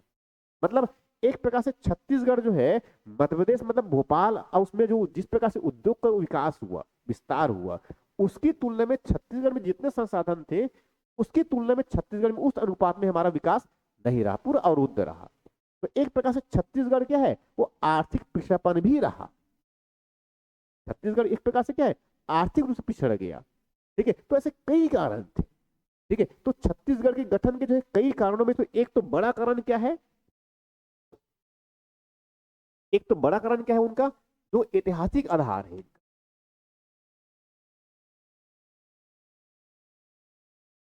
ऐतिहासिक आधार। ऐतिहासिक आधार का मतलब ये है कि हिस्टोरिकली जो है इनकी अपनी अलग आइडेंटिटी रही है, ठीक है। और वैसे ही जो है दूसरा मैंने बताया, इनका ज्योग्राफिकली ये जो है बृहद, इनका भौगोलिक विशिष्ट पहचान ही इनकी अपनी है, ठीक है। छत्तीसगढ़ के वर्तमान में अगर आकार देखे, तो मध्य प्रदेश से इनको जोड़ के रखना वो अपने आप में बिल्कुल एक अलग स्थिति है, ठीक है। तो भौगोलिक रूप से अगर देखा जाए, तो जितनी भी नदियां हैं यहाँ पर, मुख्य रूप से क्या, एक तो महानदी, ठीक है, और महानदी की ऊपरी क्षेत्र से सहायक नदियां, और दक्षिणी क्षेत्र से सहायक नदियां। एक्चुअल में अगर देखें तो यहाँ पर क्या है, ये महानदी, तो एक्चुअल में ये एक प्रकार से क्या है, ये पूरे तो ये बड़ा क्षेत्र हुआ ना अपने आप में। और दूसरी नदी कौन सी है हमारी, इंद्रावती नदी, इस तरह से। तो एक्चुअल में अगर देखा जाए, वर्तमान जो छत्तीसगढ़ भौगोलिक रूप से अगर देखा जाए, तो ये तीन मुख्य क्षेत्र है। एक सरगुजा क्षेत्र जो सीधे तौर पे इंटीग्रेटेड किससे है, महाद्वीप, महाद्वीप बेसिन से, महाद्वीप से जुड़ी हुई है। और दूसरा क्षेत्र कौन सा है हमारा, जो बस्तर क्षेत्र है। तो बस्तर क्षेत्र जो है, बस्तर क्षेत्र जो है वहां सीधे तौर पे क्या, जो महाद्वीप, जो महाद्वीप मतलब महानदी की जो नदियां हैं, सहायक नदियां हैं दक्षिण की, दक्षिण तरफ से मिलने वाली, ठीक है, वो सीधे किससे जुड़ी हुई है, बस्तर से जुड़ी हुई है। तो एक प्रकार से कह सकते हैं कि इनका सीधे क्या है, इनका जो है एक विस्तृत, इनका भौगोलिक विस्तार है,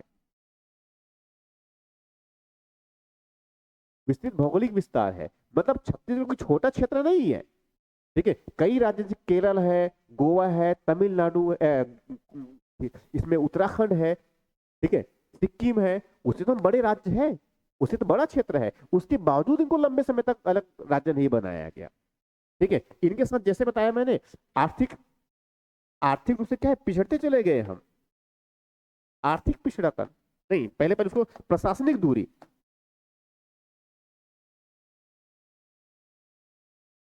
प्रशासनिक दूरी, प्रशासनिक दूरी का मतलब क्या है, तो जैसे पता है प्रशासन के लिए क्या है, हर एक छोटा सा भी काम करवाना है, अगर मान लो आधिकारिक रूप से ऑफिशियली जो है, तो कहाँ जाना पड़ेगा, भोपाल जाना पड़ेगा। तो स्वाभाविक एक आम आदमी के लिए सोचना कि वहां भोपाल जाए, ठीक है, 3 से 4 दिन खर्च करे, तब जाकर छोटा सा काम करवाना है। यहाँ तक कि हमारा जो उच्च न्यायालय जो है, जबलपुर में उच्च न्यायालय, अब छत्तीसगढ़ से कोई जबलपुर जाएगा, अगर कोई पेशी होगा तो कहाँ जाना है उनको, जबलपुर जाना है, ठीक है। तो ये अपने आप में कहीं महंगा है। और जबलपुर जाकर के अगर मान लो वहां पर कई बार अगर पेशी जाना पड़ गया, तो फिर ऐसी उनके जो है दिवालिये निकल गए। समझ गए, समझ में जो कह रहा हूं मैं ये, ठीक है। तो प्रशासनिक कारण एक बहुत बड़ा कारण, बड़ा चैलेंजेस था हमारे लिए। और इसके साथ में अगर देखें, तो इसमें जो उनके जो है आर्थिक पिछड़ापन, आर्थिक पिछड़ापन, तो आर्थिक पिछड़ापन जो है, इतनी प्राकृतिक संसाधन होने के बावजूद जो है छत्तीसगढ़ क्या है, पिछड़ा ही रहा हमेशा, ठीक है। और जब पिछड़ेपन के मैं कह रहा हूं, तो पिछड़ेपन का मतलब एक प्रकार से अगर देखें, तो ये जो है छत्तीसगढ़ के ये मध्य क्षेत्र, यहाँ तो चलो थोड़ा बहुत विकास भी किया, नाम मात्र का सही, क्योंकि रेलवे का इस क्षेत्र से विस्तार है, तो उसके वजह से चलो नाम मात्र ही विकास हुआ, मगर जो है सरगुजा क्षेत्र है और जो बस्तर क्षेत्र है वो तो बिल्कुल खाई में चले गया। ठीक है, लोगों जीवन प्रत्याशा वहां पर कम हुआ। ठीक है, उस सामाजिक आर्थिक जो जितने भी संकेतक है उसमें मृत्यु दर है, ठीक है, जन्म मृत्यु दर है, जो कुपोषण का दर है, जो भुखमरी की स्थिति है। उस समय तो वेलफेयर स्कीम भी नहीं होता था, और वेलफेयर स्कीम अगर मान लो हुआ भी है तो 1 रुपये पहुंचे, 1 रुपये दिए तो वहां पहुंचेगा कितना, 15 आना। पहुंचेगा ही नहीं पहुंचेगा इसकी कोई गारंटी नहीं है, करप्शन इतनी बड़ी मात्रा में है। ठीक है, तो स्वाभाविक रूप से अगर आर्थिक विकास तो पहुंचे ही नहीं, समझ लो वो।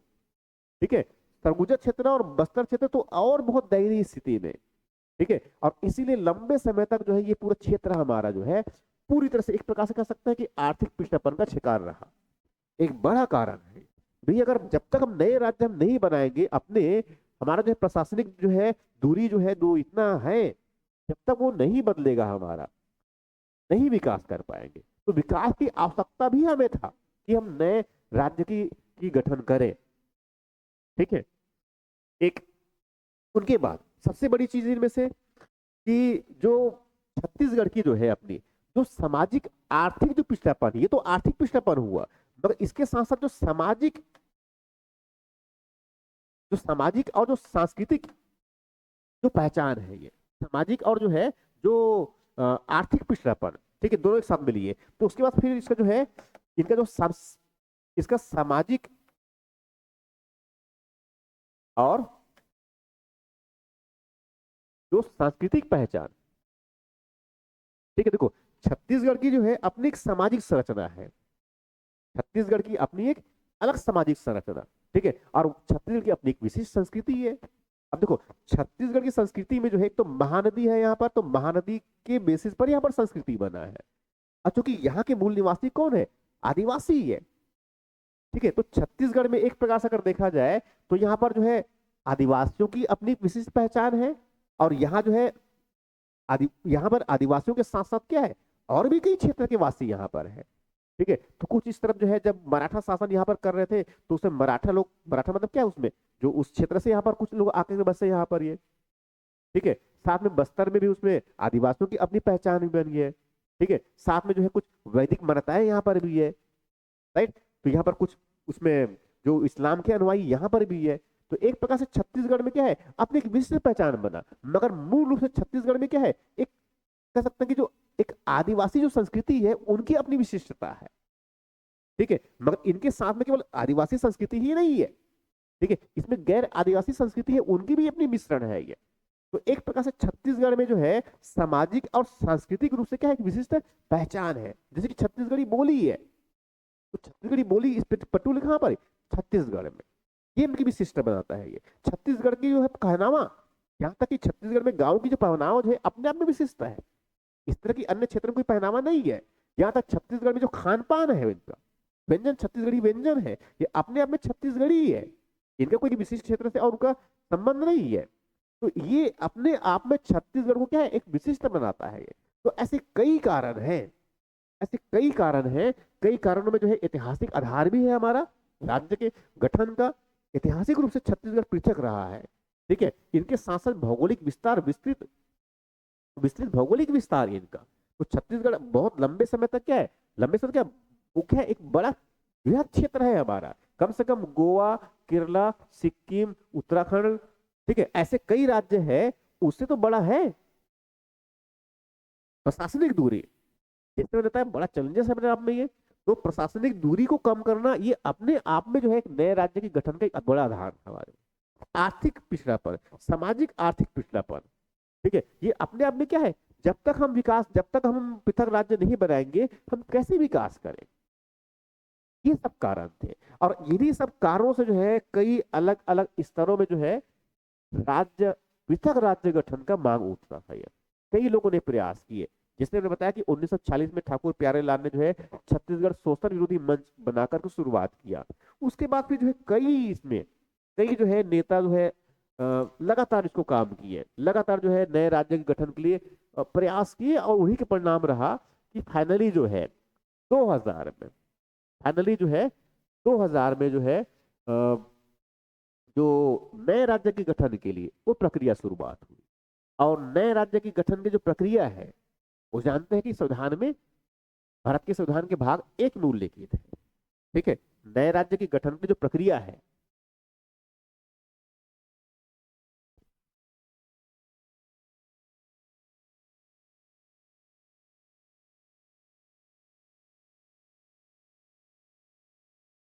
नए राज्य के गठन की प्रक्रिया, तो इस प्रक्रिया का उल्लेख कहां पर है? संविधान में, संविधान के भाग 1 में। और संविधान भाग 1 में क्या है? इसमें संघ और उसके राज्य, इसमें जो है एक अनुच्छेद 1 से लेकर 4 अनुच्छेद है। ठीक है, और उसमें विशेष रूप से जो है अनुच्छेद 3 जो है, अनुच्छेद 3 और अनुच्छेद 4, ठीक है, उनका संबंध किससे है? नए राज्यों के निर्माण से है ये। ठीक है, कुल मिलाकर इसमें अगर देखें तो उसमें अनुच्छेद 1 है। तो अनुच्छेद 1 क्या है? भारत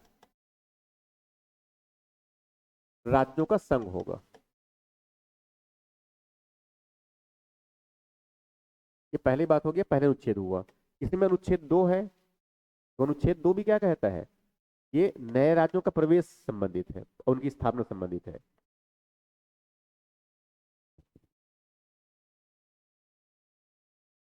नए राज्यों का प्रवेश और उनका स्थापना। ठीक है, और तीसरा इसमें क्या है? अनुच्छेद 3। तो अनुच्छेद 3 में इसमें क्या है? नए राज्यों के, नए राज्यों का निर्माण, नाम में और सीमाओं में परिवर्तन, इससे संबंधित है ये।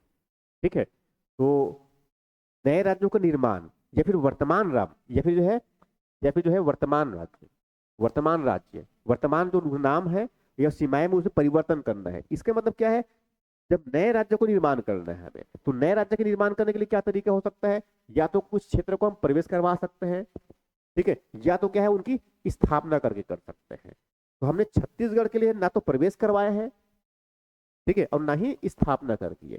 ठीक है, प्रवेश करने मतलब क्या है? भारत के बाहर कोई अलग इंटिटी है, अलग क्षेत्र, अलग उनका इकाई है, उनको भारत में मिला रहे हैं हम। तो मिलाने के लिए क्या है? ये तो प्रवेश करवा सकते हैं या उनको स्थापना करके मिलाते हैं। ठीक है, तो जैसे जम्मू कश्मीर का हमने प्रवेश करवाया, ठीक है, वैसे ही हमने क्या है, जम्मू कश्मीर का हमने प्रवेश करवाया, वैसे जो गोवा भी है, पांडिचेरी भी है, तो वो सब क्या है? अनुच्छेद 2 के अंतर्गत। मगर छत्तीसगढ़ राज्य जो है, वो तो हम मध्य प्रदेश ऑलरेडी जो अस्तित्व है राज्य, उनको हमें पुनर्गठित करना है ना। छत्तीसगढ़ राज्य को हमें बनाने के लिए, नए राज्य गठन करने के लिए, छत्तीसगढ़ राज्य गठन करने के लिए हमें जो वर्तमान में, वर्तमान मतलब उस समय 2000 में जो राज्य था मध्य प्रदेश, उनका पुनर्गठन करना है ना। तो स्वाभाविक रूप से हमें क्या पुनर्गठन करना पड़ेगा? मध्य प्रदेश का पुनर्गठन करना पड़ेगा। तो मध्य प्रदेश राज्य के पुनर्गठन से संबंधित, ये फिर कह सकते हैं जो राज्य है उसका पुनर्गठन करके हमें नए राज्य बनाना है। इसके लिए प्रावधान कहां पर? अनुच्छेद 3 में। नए राज्यों का निर्माण, अब नए राज्यों का निर्माण कैसे? या तो उसके नाम में परिवर्तन करके, या उनके क्षेत्र और सीमाओं में परिवर्तन। अब परिवर्तन का मतलब क्या हुआ? या तो कुछ क्षेत्र को अलग कर सकते हैं, या तो कुछ के जो है 2 या 2 से अधिक राज्यों के क्षेत्र को मिलाकर के बना सकते हैं। ये तो घटा भी सकते हैं, बढ़ा भी सकते हैं इस तरह से। तो अनुच्छेद 3 के अंतर्गत जो है हमने नए राज्यों के गठन के लिए, अब नए राज्य मतलब छत्तीसगढ़ राज्य के गठन के लिए हमने एक विधेयक तैयार किया। ठीक है, जिनको हम क्या कहेंगे? क्योंकि गठन, पुनर्गठन किसका किया जा रहा है? मध्य प्रदेश का। तो इसीलिए उनको कहा गया मध्य प्रदेश, मध्य प्रदेश पुनर्गठन विधेयक।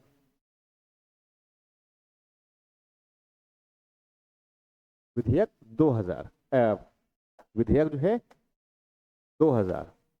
ठीक है, क्योंकि विधेयक 2000 में प्रस्तुत किया गया, इसलिए क्या कहा गया उनको? विधेयक 2000। ठीक है, अब किसके लिए, किस अनुच्छेद के अंतर्गत? अनुच्छेद 3 के अंतर्गत इनको प्रस्तुत किया गया। ठीक है, तो गृह मंत्रालय जो है, गृह मंत्रालय भारत सरकार का, उसने विधेयक तैयार किया। ठीक है, क्योंकि इस तरह से जो है राज्य पुनर्गठन जो है गृह मंत्रालय का तंत्र आता है ये। तो गृह मंत्रालय ने इस प्रकार से नए राज्य के पुनर्गठन के लिए एक विधेयक तैयार किया। ठीक है, और उस विधेयक को जो है लोकसभा में पेश किया गया। ठीक है, और लोकसभा में पेश किया गया और लोकसभा में पेश किया गया और लोकसभा फिर उसके बाद 2-3 दिन में उस पर चर्चा करके उसने पारित भी कर दिया। उसके बाद फिर गया राज्यसभा में, गया राज्यसभा ने पारित कर दिया उनको। ठीक है, और फाइनली जो है हमने 25 अगस्त को फाइनली हमने जो है इस मध्य प्रदेश पुनर्गठन जो विधेयक जो है, ये विधेयक चूंकि अब दोनों तरफ पारित हो गया, लोकसभा से पारित हुआ, राज्यसभा से पारित हो गया, और फाइनली जो है हमने भारत के राजपत्र में उनको जो है 25 अगस्त 2000 को उनको प्रकाशित कर दिया। और फाइनली जो है हमने जो है 1 नवंबर 2000 को इसको नियत तारीख, नियत तिथि, नियत तिथि मतलब क्या है, जिस तिथि को जो है ये जो अधिनियम होगा, और कौन सा अधिनियम, जो मध्य प्रदेश पुनर्गठन विधेयक था, अब क्या बन गया, ये मध्य प्रदेश पुनर्गठन अधिनियम 2000। और ये जो अधिनियम है 1 नवंबर 2000 को, जिनको नियत तिथि कहा गया, वहां से लागू हुआ। और लागू हुआ इसका मतलब ये हुआ कि इसका जो है परिणाम ये हुआ, इसका परिणाम ये हुआ, लागू होने का मतलब ये है कि पहले जो है इसमें जो है पहले जो मध्य प्रदेश था, तो पहले जो पुराना जो मध्य प्रदेश, मतलब कौन सा मध्य प्रदेश की बात कर रहा हूं मैं, जो अविभाजित जो मध्य प्रदेश था, जो अविभाजित मध्य प्रदेश था, अब उनके स्थान पर 1 नवंबर से जो है जो उत्तरवर्ती राज्य मतलब क्या हुआ, एक मध्य प्रदेश और दूसरा जो है छत्तीसगढ़। और इसके लिए हमने ये मध्य प्रदेश पुनर्गठन अधिनियम 2000 पारित कर दिए, और नियत तारीख 1 नवंबर 2000 को ये लागू हो गया। ठीक है, तो इस प्रकार से क्या है, ये राज्य गठन की प्रक्रिया रही हमारी ये। ठीक है, अब इसके बाद जो है सबसे इंपॉर्टेंट, ठीक है, सबसे इंपॉर्टेंट क्या है इसमें, मध्य प्रदेश पुनर्गठन अधिनियम। क्या है, मध्य प्रदेश पुनर्गठन अधिनियम 2000। ठीक है, तो थोड़ा सा उसमें डिस्कस करता हूं पहले। ठीक है,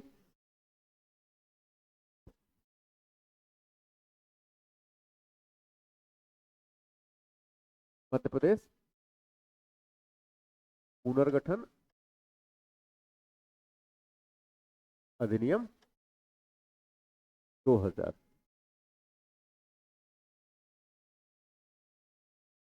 इनका थोड़ा सा संरचना देखिए इसका, और उनका उद्देश्य और उनकी प्रमुख विशेषताएं।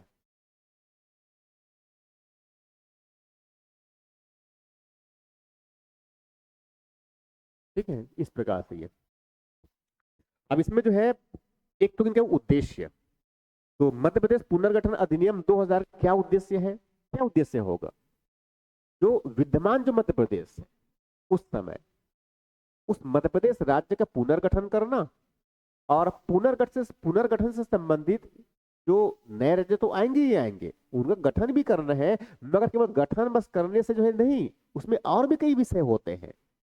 ठीक है, उन सबके लिए अधिनियम है। ठीक है, उन सबके लिए अधिनियम का मतलब क्या हुआ, उसमें राजस्व का ही बंटवारा करना है, जो दायित्व है उनका ही बंटवारा करना है, संस्थाओं का भी बंटवारा करना है, बहुत सारी चीजें हैं ना। तो केवल बस हम नए राज्य का गठन कर रहे हैं ऐसा बिल्कुल नहीं है। ठीक है, अब जैसे बताया कि मध्य प्रदेश पुनर्गठन अधिनियम 2000 पारित कर दिया, तो क्या इसके लिए हमने कोई संविधान में संशोधन किए, क्या हमने कोई संविधान में संशोधन अधिनियम पारित किया, नहीं किया, क्योंकि अनुच्छेद 2 और 3 के अंतर्गत जो कानून बनाए हमने मध्य प्रदेश पुनर्गठन अधिनियम 2000 को, उस कानून के बारे में जो है अनुच्छेद 4 में स्पष्ट कर दिया गया है कि अनुच्छेद 2 और अनुच्छेद 3 के अंतर्गत जो विधि कानून बनाया जाएगा उनको, और उसके अंतर्गत संविधान में संशोधन जो करेंगे उनको संविधान का संशोधन नहीं समझा जाएगा। मतलब हमने छत्तीसगढ़ राज्य के गठन के लिए हमने कोई संविधान में संशोधन नहीं किए। तो मध्य प्रदेश पुनर्गठन अधिनियम जो है इसका बेसिक उद्देश्य क्या उद्देश्य हो गया, जो विद्यमान मध्य प्रदेश था उनका पुनर्गठन करना, और पुनर्गठन से संबंधित जो अन्य विषय है उसके लिए प्रावधान करना, ये इनका बेसिक उद्देश्य था। इस अधिनियम का। ठीक है, इस अधिनियम में जो है कुल मिलाकर के जो है इसमें कुल मिलाकर के 10 भाग है इस अधिनियम में। एक तो क्या हो गया उनका उद्देश्य, जैसे मैंने बताया। ठीक है, इस अधिनियम में कितने भाग है? 10 भाग है। 10 भाग है और उसके साथ में क्या है? 8 अनुसूची है। इसमें क्या है? 8 अनुसूची है। इसमें 10 भाग के अंतर्गत जो है इसमें 86 जो है इसमें धारा है, इतनी धारा है। ठीक है, तो हमें इसको बहुत सभी को याद करना ऐसे बिल्कुल नहीं है, बस एक मोटी मोटी समझ की बात कर रहा हूं मैं। हमें समझ में आना चाहिए कि मध्य प्रदेश पुनर्गठन अधिनियम उसमें एक्चुअली है क्या। तो बहुत बेसिक बात तो क्या है कि इसका जो बेसिक उद्देश्य क्या है कि विद्यमान जो मध्य प्रदेश है उस मध्य प्रदेश राज्य का पुनर्गठन करना। और पुनर्गठन करेंगे तो इसमें 2 राज्य बनने हैं, एक मध्य प्रदेश और दूसरा छत्तीसगढ़। तो हाँ, और जब पुनर्गठन करेंगे तो उससे संबंधित बहुत सारे और भी तो विषय हैं, जैसे कि उच्च न्यायालय की भी स्थापना कर रहे हैं हमें। दोनों के लिए उच्च न्यायालय, पुराने तो ऑलरेडी थे, मगर अब छत्तीसगढ़ तो उच्च न्यायालय बनाना है ना। विधानसभा नया बनाना पड़ेगा, साथ में जैसे सरकारी कर्मचारियों को बांटना पड़ेगा। ठीक है, तो इस प्रकार से तो उसके लिए प्रावधान भी तो करने पड़ेंगे हमें। जो आदिवासी थे, जनजाति थे, हमारे ट्राइबल है, उनको भी तो पहचान छत्तीसगढ़ के अलग से आइडेंटिफाई करने पड़ेंगे। तो उससे संबंधित प्रावधान कर रहे हैं हमें। तो इसलिए कहते हैं कि मध्य प्रदेश पुनर्गठन अधिनियम का जो उद्देश्य है, एक तो विद्यमान मध्य प्रदेश राज्य का पुनर्गठन करना और उससे संबंधित जो अन्य विषय है उनके लिए प्रावधान करना। राइट, तो इसके जो पहले भाग जैसे कि इनका इस अधिनियम का पहले भाग, तो पहले भाग में एक प्रकार से कह सकते हैं कि वो परिभाषा जैसा कुछ कह रखा है। मतलब इस अधिनियम के पहले भाग के अंतर्गत इसमें सिर्फ क्या है, एक परिभाषा जैसा है। एक तो इसका नाम है इस अधिनियम का और उसकी परिभाषा दे रखा है। जैसे कि इसमें एक जैसे बताया मैंने नियत तिथि, तो मध्य प्रदेश पुनर्गठन अधिनियम के अंदर जो नियत तिथि है, तो नियत तिथि का मतलब क्या है? उस तारीख की बात कर रहा हूं जिस तारीख को जो है ये लागू होने वाला है। तो ये मध्य प्रदेश पुनर्गठन अधिनियम को लागू किसने किया? भारत सरकार ने लागू किया। क्योंकि कानून किसने पारित किया है? संसद ने पारित किया है ना। तो स्वाभाविक है छत्तीसगढ़ राज्य की गठन की अधिसूचना, मतलब मध्य प्रदेश पुनर्गठन अधिनियम की जो है उनको लागू करने की अधिसूचना कौन जारी करेगा? भारत सरकार। तो भारत सरकार ने जो है, भारत सरकार मतलब केंद्रीय सरकार ने क्या किया, उस नियत तारीख, तो छत्तीसगढ़ गठन के लिए नियत तारीख मतलब कौन सा? 1 नवंबर 2000, उस तारीख को उसने जो है अधिसूचना जारी किया। ठीक है, अब उस नियत तारीख से, ठीक उस नियत तारीख से जो है क्या हुआ, जो पहले से जो ऑलरेडी जो विद्यमान जो मध्य प्रदेश था उनके स्थान पर अब मध्य प्रदेश और छत्तीसगढ़ नए राज्य के रूप में अस्तित्व में आया। ठीक है, तो नियत तारीख से क्या है, एक मध्य प्रदेश राज्य बन गया और एक साथ में क्या होगा, नया राज्य। तो इसमें स्वाभाविक रूप से जो है अब इनमें एक्चुअल में क्या है भाई, जनसंख्या भी तो बांटने पड़ेंगे ना।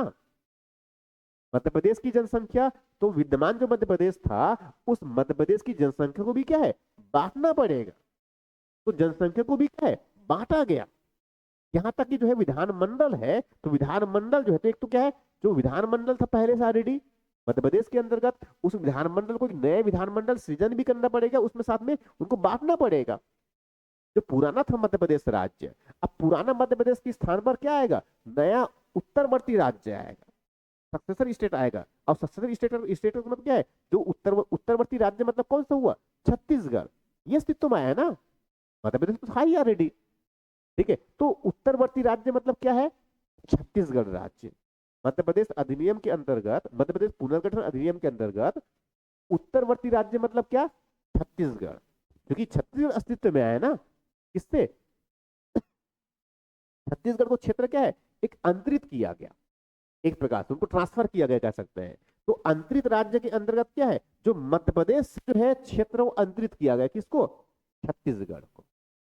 तो ये सब जो है प्रारंभिक बातें हैं इस मध्य प्रदेश पुनर्गठन अधिनियम में, बेसिक बातें। अब उसके बाद इसके भाग 2 है। इसके अंदर क्या है, भाग 2। भाग 2 में जो है इसमें जो मध्य प्रदेश राज्य का पुनर्गठन किसके लिए है ये, अब मध्य प्रदेश राज्य का पुनर्गठन करना है, तो भाग 2 में से संबंधित प्रावधान है। इसके अंदर क्या किए, एक तो छत्तीसगढ़ राज्य बनाया जाना है। तो धारा 3 में जो मध्य प्रदेश पुनर्गठन अधिनियम है, इसके धारा 3 में जो है छत्तीसगढ़ राज्य का बनाया जाना, तो छत्तीसगढ़ राज्य का गठन करेंगे, इसके लिए प्रावधान है। किसकी बात कर रहा हूं मैं, छत्तीसगढ़ राज्य का। किस तारीख से? नियत तारीख से। ठीक है, अब छत्तीसगढ़ राज्य गठन करने तो किससे मिलकर गठित करेंगे आप? तो छत्तीसगढ़ राज्य किससे? तो वो जिले, जिले मतलब कितने जिले? तो उस समय तत्कालीन जो है 16 जिले, हालांकि जिलों की संख्या बढ़ गए हैं वर्तमान में, तो उस समय उस नियत तारीख से, नियत तारीख के मतलब 1 नवंबर 2000 से जो उत्तरवर्ती क्षेत्र है, जो अंतरिक्ष क्षेत्र है, उत्तरवर्ती राज्य के रूप में छत्तीसगढ़ राज्य, और छत्तीसगढ़ राज्य के अंतर्गत जो है ये जो विद्यमान उस समय के जो 16 जिले थे, अब 16 जिले मतलब कौन सी बात कर रहा हूं मैं? बस्तर है, ठीक है, बिलासपुर है, दंतेवाड़ा है, धमतरी है, दुर्ग है, जसपुर, कांकेर, कवर्धा, कोरबा, ठीक है, और कोरिया, महासमुंद, रायपुर, राजनांदगांव, सरगुजा, ये सब कब की बात करूं? 2016 में जिले, 2000 में 1 नवंबर 2000 को ये जिले थे, और इसी जिले में सभी जिले सम्मिलित एक प्रकार से वर्तमान में जो है हमारा, वर्तमान जितने भी जिले हैं वो सब किसमें? इसी जिले में सम्मिलित थे हमारे, और इसके अंतर्गत विकासखंड कितना? 146 विकासखंड। ठीक है, तो एक प्रकार से 1 नवंबर 2000 को छत्तीसगढ़ जो है इन 16 जिलों के साथ 146 विकासखंड के साथ में अस्तित्व में आया। ठीक है, लगभग जो है 9000 के आसपास हमारा कुछ पंचायत हुआ करता था। ठीक है, अब ये तो छत्तीसगढ़ राज्य का बनाया हमने ये। अब छत्तीसगढ़ राज्य के साथ साथ क्या करना पड़ेगा हमें? छत्तीसगढ़ का विधानमंडल भी चाहिए हमें, और विधानमंडल में क्या है? प्रतिनिधित्व चाहिए हमें। तो छत्तीसगढ़ में विधानमंडल प्रतिनिधित्व का मतलब क्या? राज्यसभा के भी प्रतिनिधि करने पड़ेंगे, और वैसे लोकसभा के लिए प्रतिनिधि करने पड़ेंगे, और वैसे क्या है? विधानसभा के लिए भी। तो इसी अधिनियम में जो है राज्यसभा के लिए प्रतिनिधि छत्तीसगढ़ से, लोकसभा के लिए प्रतिनिधि छत्तीसगढ़ से, और साथ में छत्तीसगढ़ में जो विधानसभा होगा उसके लिए भी प्रतिनिधि। तो सभाई इसमें छत्तीसगढ़ में निर्वाचन क्षेत्र भी, छत्तीसगढ़ में संसदीय निर्वाचन क्षेत्र मतलब लोकसभा संबंधित 11 संसदीय निर्वाचन क्षेत्र, यहां तक कि जो है विधानसभा के निर्वाचन क्षेत्र, वहां भी तो पहचान करने पड़ेंगे ना। तो इस तरह से क्या हुआ कि हमारा ये तीनों सभाओं के लिए विधानसभा प्लस राज्यसभा प्लस लोकसभा के प्रतिनिधि। ठीक है, इनके बाद इसी क्रम में भाग 4, तो भाग 4 में जो है उच्च न्यायालय के गठन। ठीक है, इसमें एक धारा जो है 21 है, मध्य प्रदेश पुनर्गठन अधिनियम में धारा 21। तो इसमें भाग 4 के अंतर्गत, मध्य प्रदेश पुनर्गठन अधिनियम के भाग 4 के अंदर धारा 21 है, उस नियत तारीख से, और नियत तारीख के मतलब 1 नवंबर 2000 से ही जो है छत्तीसगढ़ उच्च न्यायालय का गठन, उसी 1 नवंबर से छत्तीसगढ़ 1 नवंबर छत्तीसगढ़ से छत्तीसगढ़ उच्च न्यायालय का गठन कब? 1 नवंबर से। इस तरह से ये, ठीक है, अब ये जो है उच्च न्यायालय प्रदान कर दी हमने। अब इसी प्रकार उच्च न्यायालय और बाकी और चीजों के संबंधित, उसके बाद फिर जो इसमें जो एक्सपेंडिचर थे हमारे, और जो साथ में राजस्व का वितरण करना था, ठीक है, उसको वितरण किस प्रकार से किया जाएगा? क्योंकि मध्य प्रदेश को भी वितरण, उनको भी राजस्व मिलना चाहिए, और नए राज्य छत्तीसगढ़ जो बन रहे हैं उनको भी तो खर्च आएंगे ना, उनको पूरा प्रशासनिक व्यवस्था में नया बनाना पड़ेगा, तो उनके लिए तो पैसा चाहिए, तो उनके खर्चे के लिए भी, प्लस जो राजस्व जो टैक्स से मिलता है उनको भी बंटवारा चाहिए उनको, उनके साथ जो संपत्ति और यहाँ तक जो दायित्व है, अगर कोई कर्ज है मध्य प्रदेश का उनको भी तो बंटवारा करना पड़ेगा ना दोनों को, वो तो संपत्तियों का बंटवारा, और यहाँ तक कि जो है जो रिस्पॉन्सिबिलिटीज है, जो कर्ज वगैरह लिए हैं उनकी भी बंटवारा, उनके लिए प्रावधान करना है इनमें। तो ये सब एक्चुअली किसमें, जो मध्य प्रदेश पुनर्गठन जो अधिनियम है इनमें ये सब प्रावधान किए हैं हमने। अब इनके साथ साथ जैसे बताया मैंने, इसमें कुल मिलाकर के जो है 8 अनुसूची है, कुल मिलाकर इसमें क्या है? 8 अनुसूची है।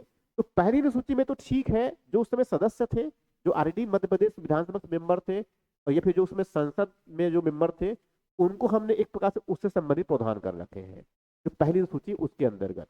अब उसी के अंदर फिर दूसरी अनुसूची जो है, तो दूसरी सूची में जो संसदीय और जो विधानसभा के निर्वाचन क्षेत्र जो परिसीमन करना था उनके लिए आदेश, मतलब उनके क्षेत्र के पुनर्निर्धारण के लिए आदेश है इनमें। तो इनमें संसदीय क्षेत्र का निर्वाचन वाला हो गया, मतलब कुल मिलाकर 11 जो हमारा जो संसदीय क्षेत्र है लोकसभा का, और वैसे जो है विधानसभा के निर्वाचन क्षेत्र, तो कुल मिलाकर विधानसभा कितना क्षेत्र हमारे पास में आया?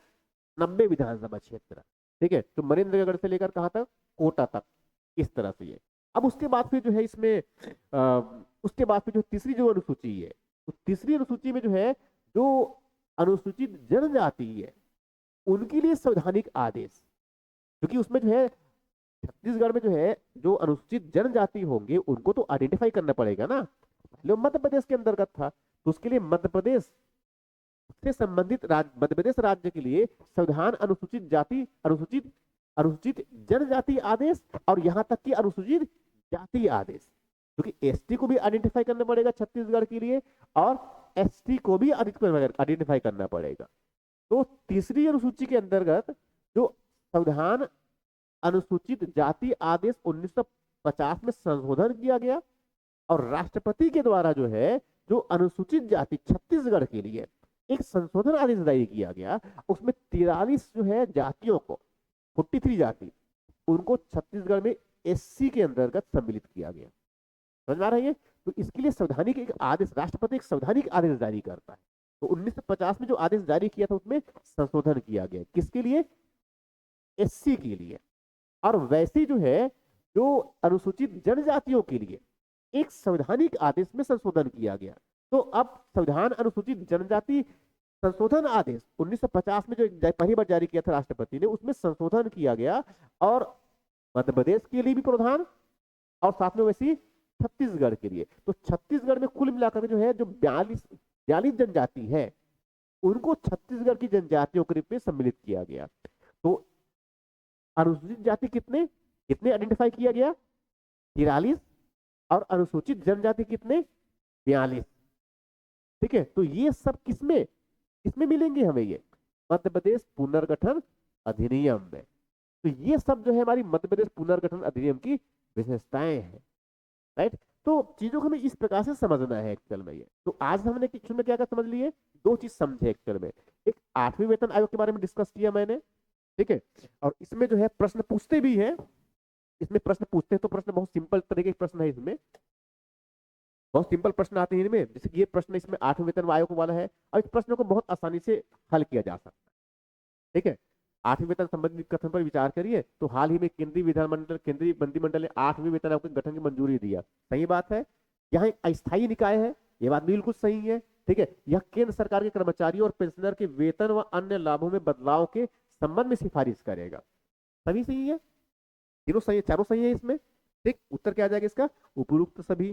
ठीक है, उसके बाद वैसे ही जो है, अब इसके बाद फिर नेक्स्ट क्लास में डिस्कस करूंगा मैं छत्तीसगढ़ गठन का। अब छत्तीसगढ़ गठन की भी अगर इस प्रश्न देखें हमने तो छत्तीसगढ़ रजत महोत्सव के संबंध में कथन पर विचार कीजिए। पहला कथन क्या है इनका? छत्तीसगढ़ अपने गठन के 25 वर्ष पूरा किया। सही है। दूसरी स्टेटमेंट क्या है? नया रायपुर में यहाँ महोत्सव 1 नवंबर से 5 नवंबर तक आयोजित किया गया। ये भी सही है। ठीक है, फिर महोत्सव के पहले दिन भारत के प्रधानमंत्री और अंतिम दिन उपराष्ट्रपति मुख्य अतिथि थे। ये भी सही है। मतलब सभी स्टेटमेंट क्या है? सही है। अब इसमें जो है मैं प्रश्न बना रखा है वेतन आयोग के गठन के बारे में क्या जानते हैं, इसको लिख करके लाना है हमें। ये समझ आ रहा है ये? ठीक है, उसके बाद फिर छत्तीसगढ़ राज्य के गठन के कारणों का उल्लेख करते हुए नए राज्य गठन की प्रक्रिया को बताया जा सकता है अभी इनको। ठीक है, और मध्य प्रदेश पुनर्गठन अधिनियम की प्रमुख विशेषताओं का उल्लेख करें जो मैंने बताया, और जो CMS 03 के बारे में हम अगली क्लास में डिस्कस करेंगे।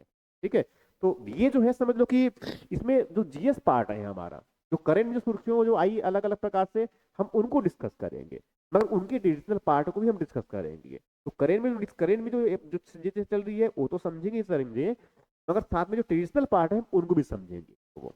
ठीक है, तो बाकी अब जो है नेक्स्ट क्लास में डिस्कस करते हैं इनमें। ठीक है, ऐसे करते चले जाएंगे तो धीरे करके हमारी जो समझ है करंट को लेकर के और जो ट्रेडिशनल पार्ट है उनको लेकर वो मजबूत होगा वो। ठीक है, थैंक यू।